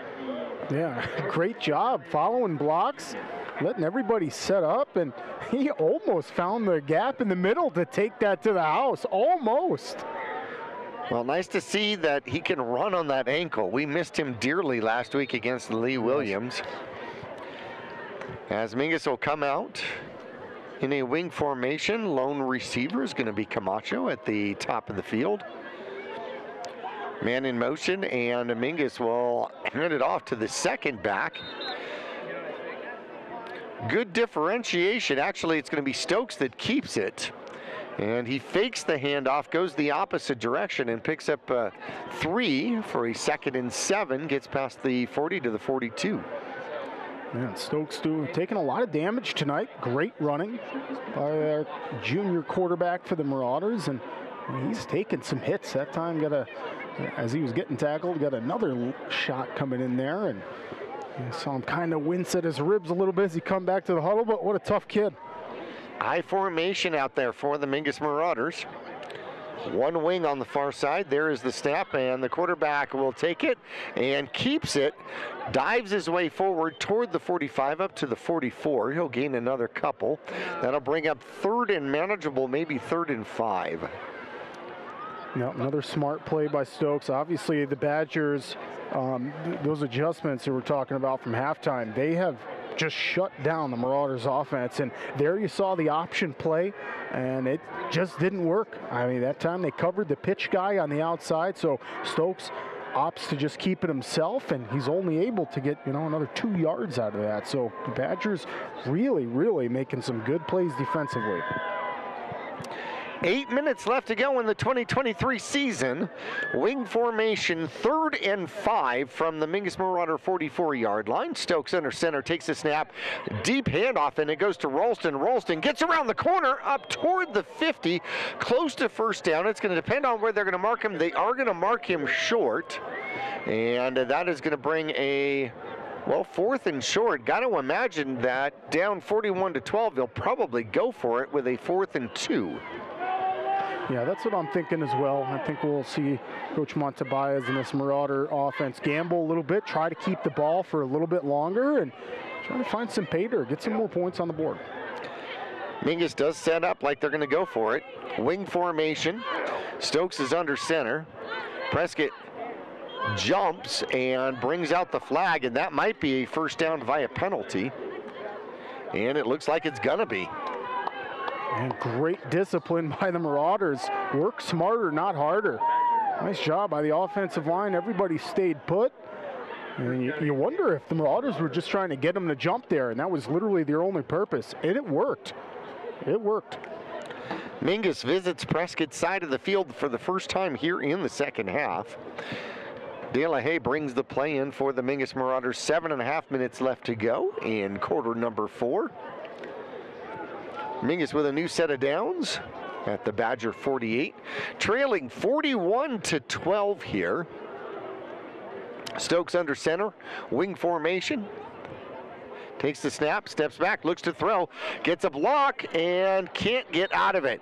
Actually, a great job avoiding the block of Latham out there and making the tackle in the backfield on Stokes. Puts the Mingus Marauders back on their side of the field at the 49. Yeah, and they give him a shout out. That was Cooper Kaysen on the juke on Latham, and he's able to tackle Rains. It's a really nice play. 2nd and 13 now. Mingus right in the middle of the Prescott Badger field, right in the middle of the Badger head. Grijalva is going to come to the outside. Spread formation, empty backfield out there for Stokes. Stokes takes the snap, and they are going to blow it dead. And they're going to do an encroachment. Somebody must have lined up in the neutral zone then. I didn't see anybody jump, but that should be 5 more for the Mingus Marauders. Yeah, and these flags have gone the Marauders' way for sure, because I thought on that play, if anybody left early, it was the Marauders. But here we are, we're getting encroachment. And like you said, that's a good point you bring up. It could have been somebody lined up in that neutral zone. I didn't quite catch that. But nonetheless, Marauders benefiting from another flag. 2nd and 8 now. Mingus changes the play. 1 man in the backfield. Here comes the blitz. And Stokes gets out of it. Comes to the near side. He's past the 40. Gets the first down. And lowers his shoulder. And is able to get the first down. A little extra pushing out there. And the flag did come out right at about the 35-yard line. So Stokes got the first down, but we're going to see what happens and see if this one comes back against the Mingus Marauders. And it looks like it very well could. Now I don't know which way he's facing. Which way is he going to go? It's going to go against the Mingus Marauders. And they're going to mark it off at the spot of the foul, which is the 35-yard line. They're going to bring the ball to the 45-yard line. So Mingus ended up basically not having a play, but gets a yard out of it. So it's now 2nd and 7 from the 45-yard line. 2 receivers on the top, 1 wing to the bottom. Stokes takes the snap, looks to throw, puts the ball up, puts the ball down there. Grijalva had a shot on it. Good defense out there as the safety came away and knocked it away. Number 21 made a good play on the ball. That's going to be Adam Lloyd out there. Grijalva had to turn himself around. Had that been thrown toward the sideline just a little bit more, I don't think Lloyd would have had any chance to get to it. Yeah, no, you're right. And again, it's just a great throw by Stokes. He just, I mean, what is that? Just a few inches off, right? A few more inches towards the sidelines, and just to tack on, as he threw that, he's getting hit. And he's done that quite a few times tonight, and that's very impressive from a young quarterback, getting hit like that, still delivering a catchable ball. They're still not as big as bulls. There's the snap. Stokes is back, runs for his life, goes to the right-hand side, fakes it, and runs for it, and gets to the 35-yard line. I think he's got enough for a first down. What a playmaker. Man, Ryan Stokes is really taking it upon himself this half to try to make something happen. Love, you've seen your replay there. I love that fake throw deal. He kind of throws his arms up like the inflatable waving arms man, right? You know, and then he just takes off. Yeah, exactly. And he just makes the defender think twice, and he's able to get the first down. So Mingus moves the chains. 5 minutes and 18 seconds left to go in the 2023 season. Mingus has the ball, 1st and 10 from the Prescott 36-yard line, trailing 41-12. There's the snap, and the quarterback steps back. He's going to get hit, puts the ball up, and it is intercepted coming the opposite way, and tackled right at about the 34-yard line.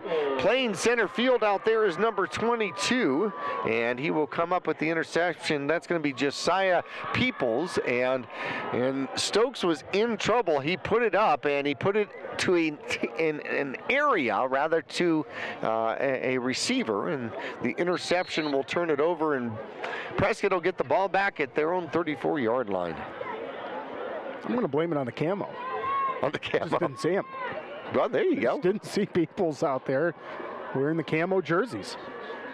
They are hard to read numbers. They're really hard to read numbers.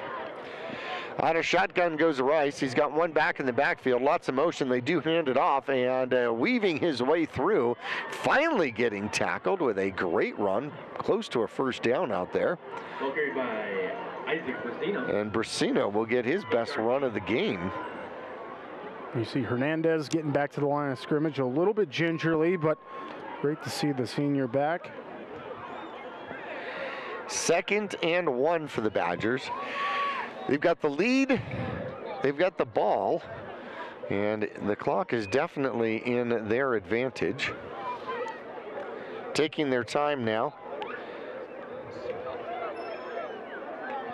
25-21 the score of the Bradshaw game.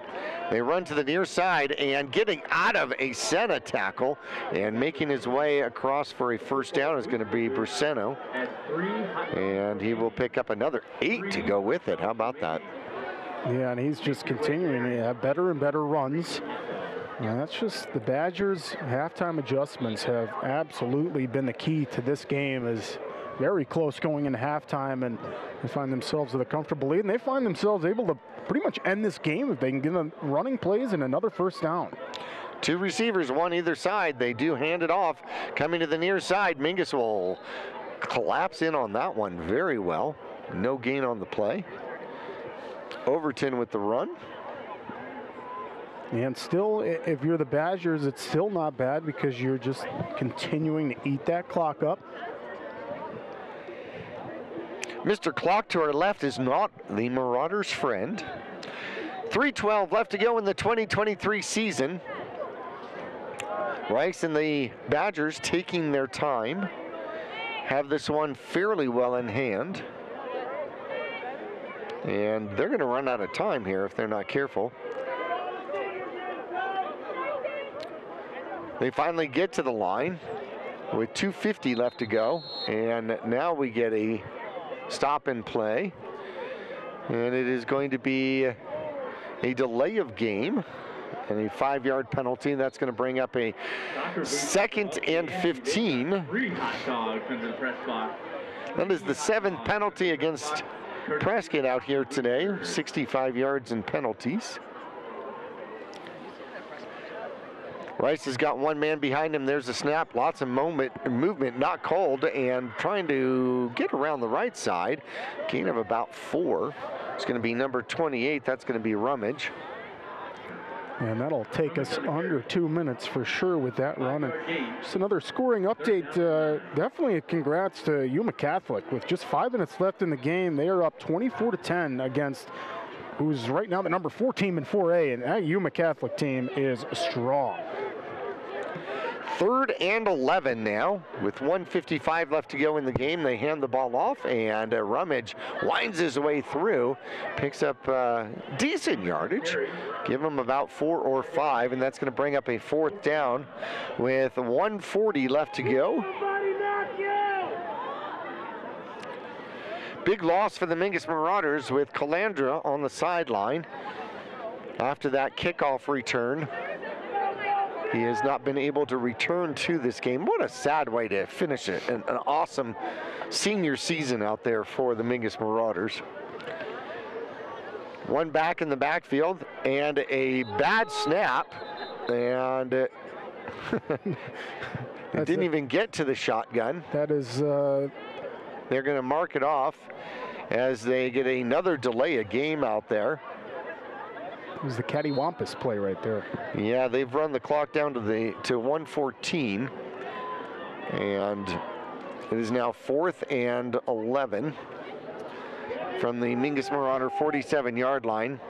1:01 left to go in the game. Prescott takes the snap, quarterback steps back, comes to the near side, and now kicks it. And it'll be returnable by Grijalva. Grijalva, stiff arms, gets out of 2 would-be tackles, and then finally gets taken down at about the 32-yard line. Gets helped up by his tackler. And Mingus will get the ball back with 41 seconds left to go at their own 32-yard line.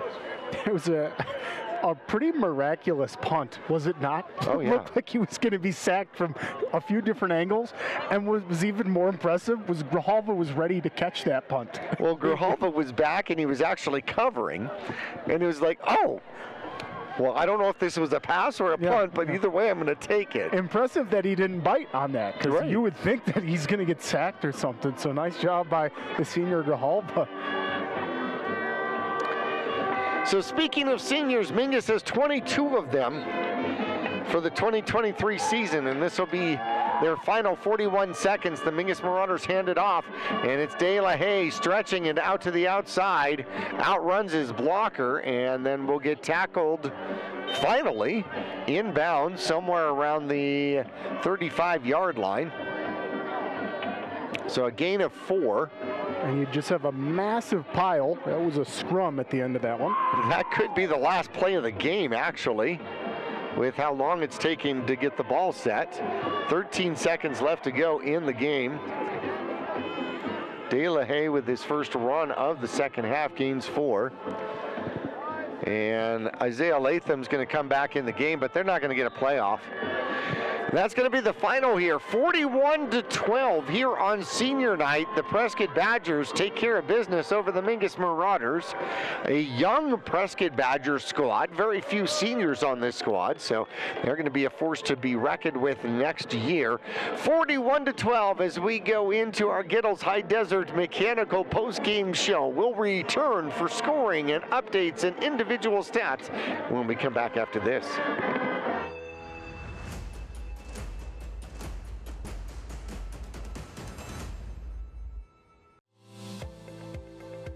Choose the region's most comprehensive heart program. Choose care close to home. Choose world-class surgeons. Choose Northern Arizona Healthcare. Choose precision. Choose innovation. Choose robotic-assisted knee and hip replacement. Choose Northern Arizona Healthcare.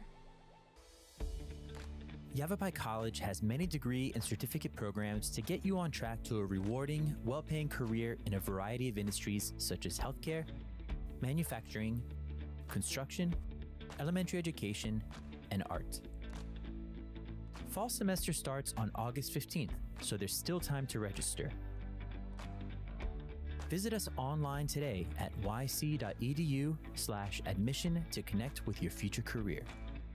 For 30 years, Roxu screen printers have provided Northern Arizona with clean, crisp, quality screen printing. They work with you to make the right choices in creating the right artwork and message to put forth your best image. Choose from brand name products and even fashion-forward designs, including caps, tees, sweatshirts, polos, and jackets. Make Roxu your choice for work and sports uniforms, workwear, resort wear, and more. Find out more at rokzootees.com. Roxu screen printers in Cottonwood, where clothing comes to rock. I'm Chris. And I'm Tandy, owners of Taylor Waste. We're homegrown in the Verde Valley and nearly your last local choice. We want to be your first choice for residential and small business garbage service. Get a free month service when you make the switch to Taylor Waste. And enjoy monthly service as low as $16 per month. Visit TaylorWaste.com for more information. Or to start service, call Taylor Waste at 649-2662. Taylor Waste, service tailored to your needs. People often refer to Larry Green Chevrolet as the people place. Keeping that reputation is a priority in the community and with every customer that comes through the door. Larry Green Chevrolet, we're better and we'll prove it. If you're in the market for a new or pre-owned car, truck, van, or SUV, you'll find our selection extensive and the sales team professional and courteous. Visit Larry Green Chevrolet just off Highway 260 next to Walmart or LarryGreenChevrolet.com.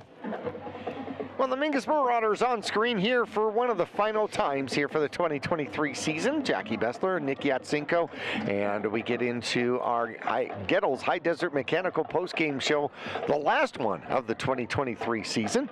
And the Mingus Marauders fall to the Prescott Badgers here, 41-12 here tonight. Mingus had a 6-0 lead. Grijalva with a touchdown, a 15-yard run to start off the scoring for the Mingus Marauders, and Mingus led 6-0.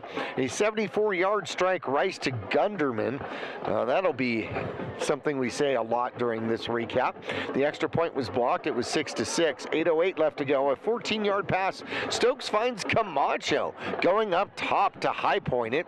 2-point conversion failed, and Mingus would take the lead 12-6. Unfortunately, the rest of the scoring would be all Prescott. A 53-yard pass, Rice to Gunderman with the extra point. A 70-yard strike, Rice to Gunderman with the extra point, and it was 20-12 at halftime. Third quarter action, a 23-yard pass. Rice finds Peoples, who gets out of a tackle with 6:56 left to go in the third quarter. The extra point was no good, and it was 26-12 at that point. Then with 1:56 left to go in the third quarter, a 2-yard dive by Tenet, and the extra point by Rummage was good, and it was 33-12, and then a 1-yard toss. Rice just throws the ball up in front of him. Tenet catches it. That is a catch, and he goes around the corner to score the 1-yard run, and the extra point, actually a 2-point conversion, Rice to Muffley for the 2-point conversion, and that's how the game ended by a score of 41-12. We'll take a break here in our post-game show. When we come back, we'll go through individual stats, and then we will salute our seniors for the Mingus Marauders when we come back to Prescott High School after this.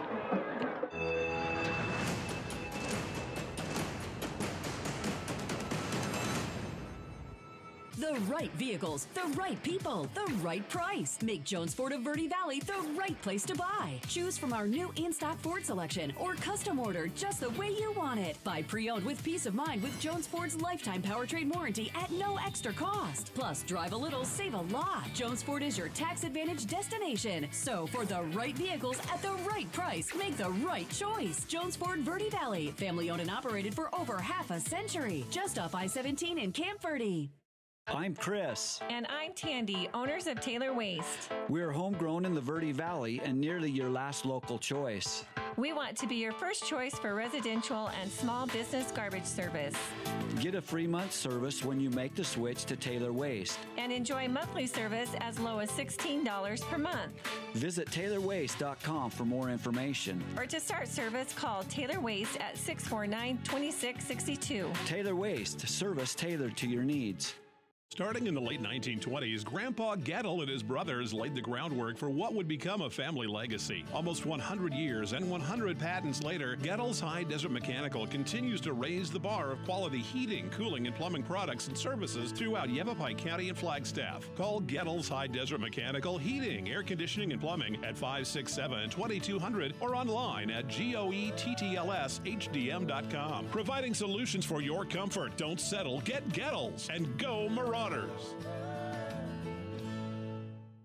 Call Rick or Scott Stokes at Sun Country Custom Woodworks about cabinets for every purpose and every budget. Sun Country Custom Woodworks can custom build cabinets for your dream kitchen or bath, adding tremendous value to your home.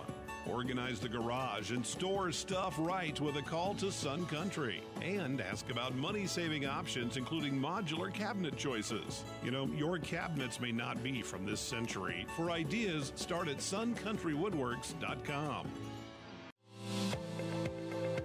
Choose the region's most comprehensive heart program. Choose care close to home. Choose world-class surgeons. Choose Northern Arizona Healthcare. Choose precision. Choose innovation. Choose robotic-assisted knee and hip replacement. Choose Northern Arizona Healthcare.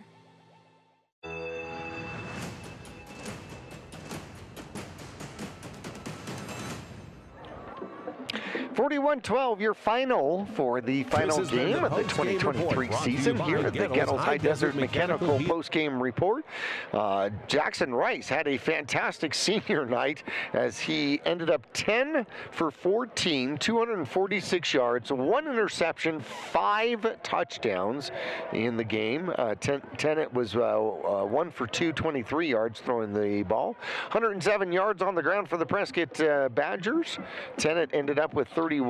Lloyd ended up with 35, 10 for Rice off of a couple of carries out there, 22 for Briseno for the Prescott Badgers.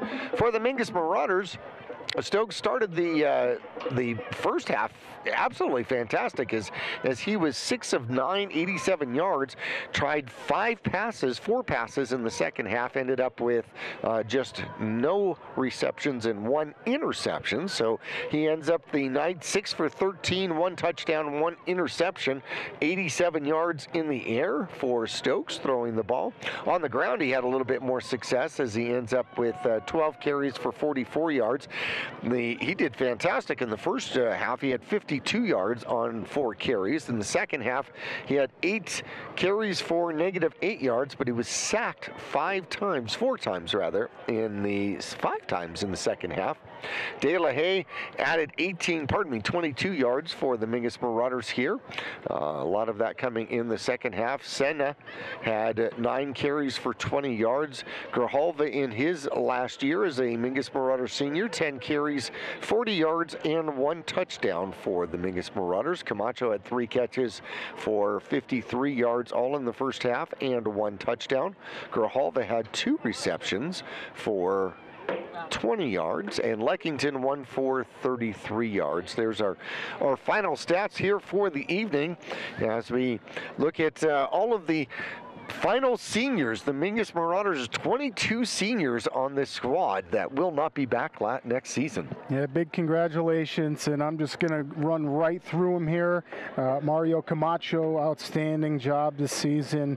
Grijalva, and we got Isaac Senna, senior, Xavier Machado, Elias McKean, Aiden Mooney, Elias Calandra, Landon Fitch, Noah Wallowitz, Seth Bruland, Caden Montebayas, Hyatt Cannon, Ryan Ralston. We got Michael Cantonia, Matthew Rodriguez, Max Leckington, Dylan John, And we got Eduardo Santiago, Clay Bowers, Isaiah Latham. And then, of course, we got our big guys there to finish off, Jahir Hernandez and Nicholas Choke. Great to see all of them getting all their pictures down there with family. That's a great shot by our crew. As you can clearly see all the family members and everybody. Same for Prescott over on the other sidelines too. Everyone's getting their pictures, and it's great to see. A big congratulations to all those seniors. Elias Calandra certainly missed in the second half. Toward the beginning of the second half, went down with an injury and unable to continue in the second half, and that was unfortunate. Miss Bruland, another senior for the Mingus Marauders, unable to play here tonight, and that was sorely missed as well. And so the Mingus Marauders scramble through the 2023 season, end up 4-6, and coming back for the 24 season, you know, you've got all sorts of different hope coming back. You know, you start with Stokes at that quarterback position, and then you've got Wadsworth as well if you wanted to move Stokes to a different position. Yeah, that's a great point. Wadsworth's got a lot of youth, obviously, and he's going to be a quarterback in our future years, but you can't look over Rain Stokes. He showed so much development all year long. I felt like tonight was his best performance. Really, I mean, it wasn't the biggest breakout performance, but just those wise plays we saw where he didn't find anybody open. So what you do is you find the open field, take off with it, point out your blocks. I mean, that's a veteran quarterback type of move. And then, I mean, you called it great when he was going down and he pitched through that ball. I mean, that's how you save a play right there. And Rain Stokes able to do that. And of course, De La Haye coming back, and Jackson Peck, Jose Felix coming back. We saw him on so many coverages. Also saw him used as a wideout a few times. So a lot of youth and a lot of shoes to fill with 22 seniors on this Marauders roster. A lot of shoes to fill, and looking forward to seeing it. Well, you've got Watson that'll come back. Lyons should return after knee surgery, and he should be back for the Mingus Marauders. And then you've got Hyatt Cannon, who obviously took over at the center position and could be a key for the Mingus Marauders on the line for the 2024 season. So lots of things to hope for the Mingus Marauders coming up for next season. We are going to bid you well here for the final performance and the last game of the season here. The Mingus Marauders fall to the Prescott Badgers by a score of 41-12. And for Nick Yatsinko, I want to thank Titan as well as Zach. I want to thank Rainey and of course our producer Kyle Ward here tonight. To everybody at home, we will try to get this game online as soon as possible. And I bid you a wonderful night.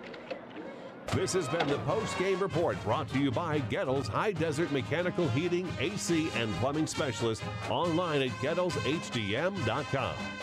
Starting in the late 1920s, Grandpa Gettle and his brothers laid the groundwork for what would become a family legacy. Almost 100 years and 100 patents later, Gettle's High Desert Mechanical continues to raise the bar of quality heating, cooling, and plumbing products and services throughout Yavapai County and Flagstaff. Call Gettle's High Desert Mechanical Heating, Air Conditioning, and Plumbing at 567-2200 or online at GOETTLSHDM.com. Providing solutions for your comfort. Don't settle. Get Gettles and go Marauders. This has been a presentation of Yavapai Broadcasting Sports. Any rebroadcast or use of this broadcast without written permission from Mingus Union High School or Yavapai Broadcasting is expressly prohibited. Tonight's Mingus Marauder game has been sponsored in part by Jones Ford Verde Valley, Arizona's best since 1970. State Farm Insurance Agent Jennifer Griffin. Like a good neighbor, State Farm is there. Taylor Waste, service tailored to your needs. Rock Zoo Screen Printing, where clothing comes to rock. Longfellow Excavating, we dig your ideas. Northern Arizona Healthcare Orthopedic and Spine Institutes. Mingus Marauder Football is also brought to you by these fine businesses. Reese's Tire and Automotive Tire Pros, more miles for your money. Larry Green Chevrolet, the people place. All Price Insurance, get your quote. Gettles High Desert Mechanical, don't settle, get Gettles. Tiffany Construction, a reputation for exceptional service and an unwavering commitment to quality. D-Best Plumbing, they believe in getting it right the first time. Sun Country Custom Woodworks, serving all of Northern Arizona with commercial and residential custom cabinets. And Yavapai College, you can, we can, together. Stay tuned for the next Mingus football game on KYBC AM 1600 and 96.3 FM, or go to the Verde Valley TV channel on YouTube to watch this and other Mingus games on demand.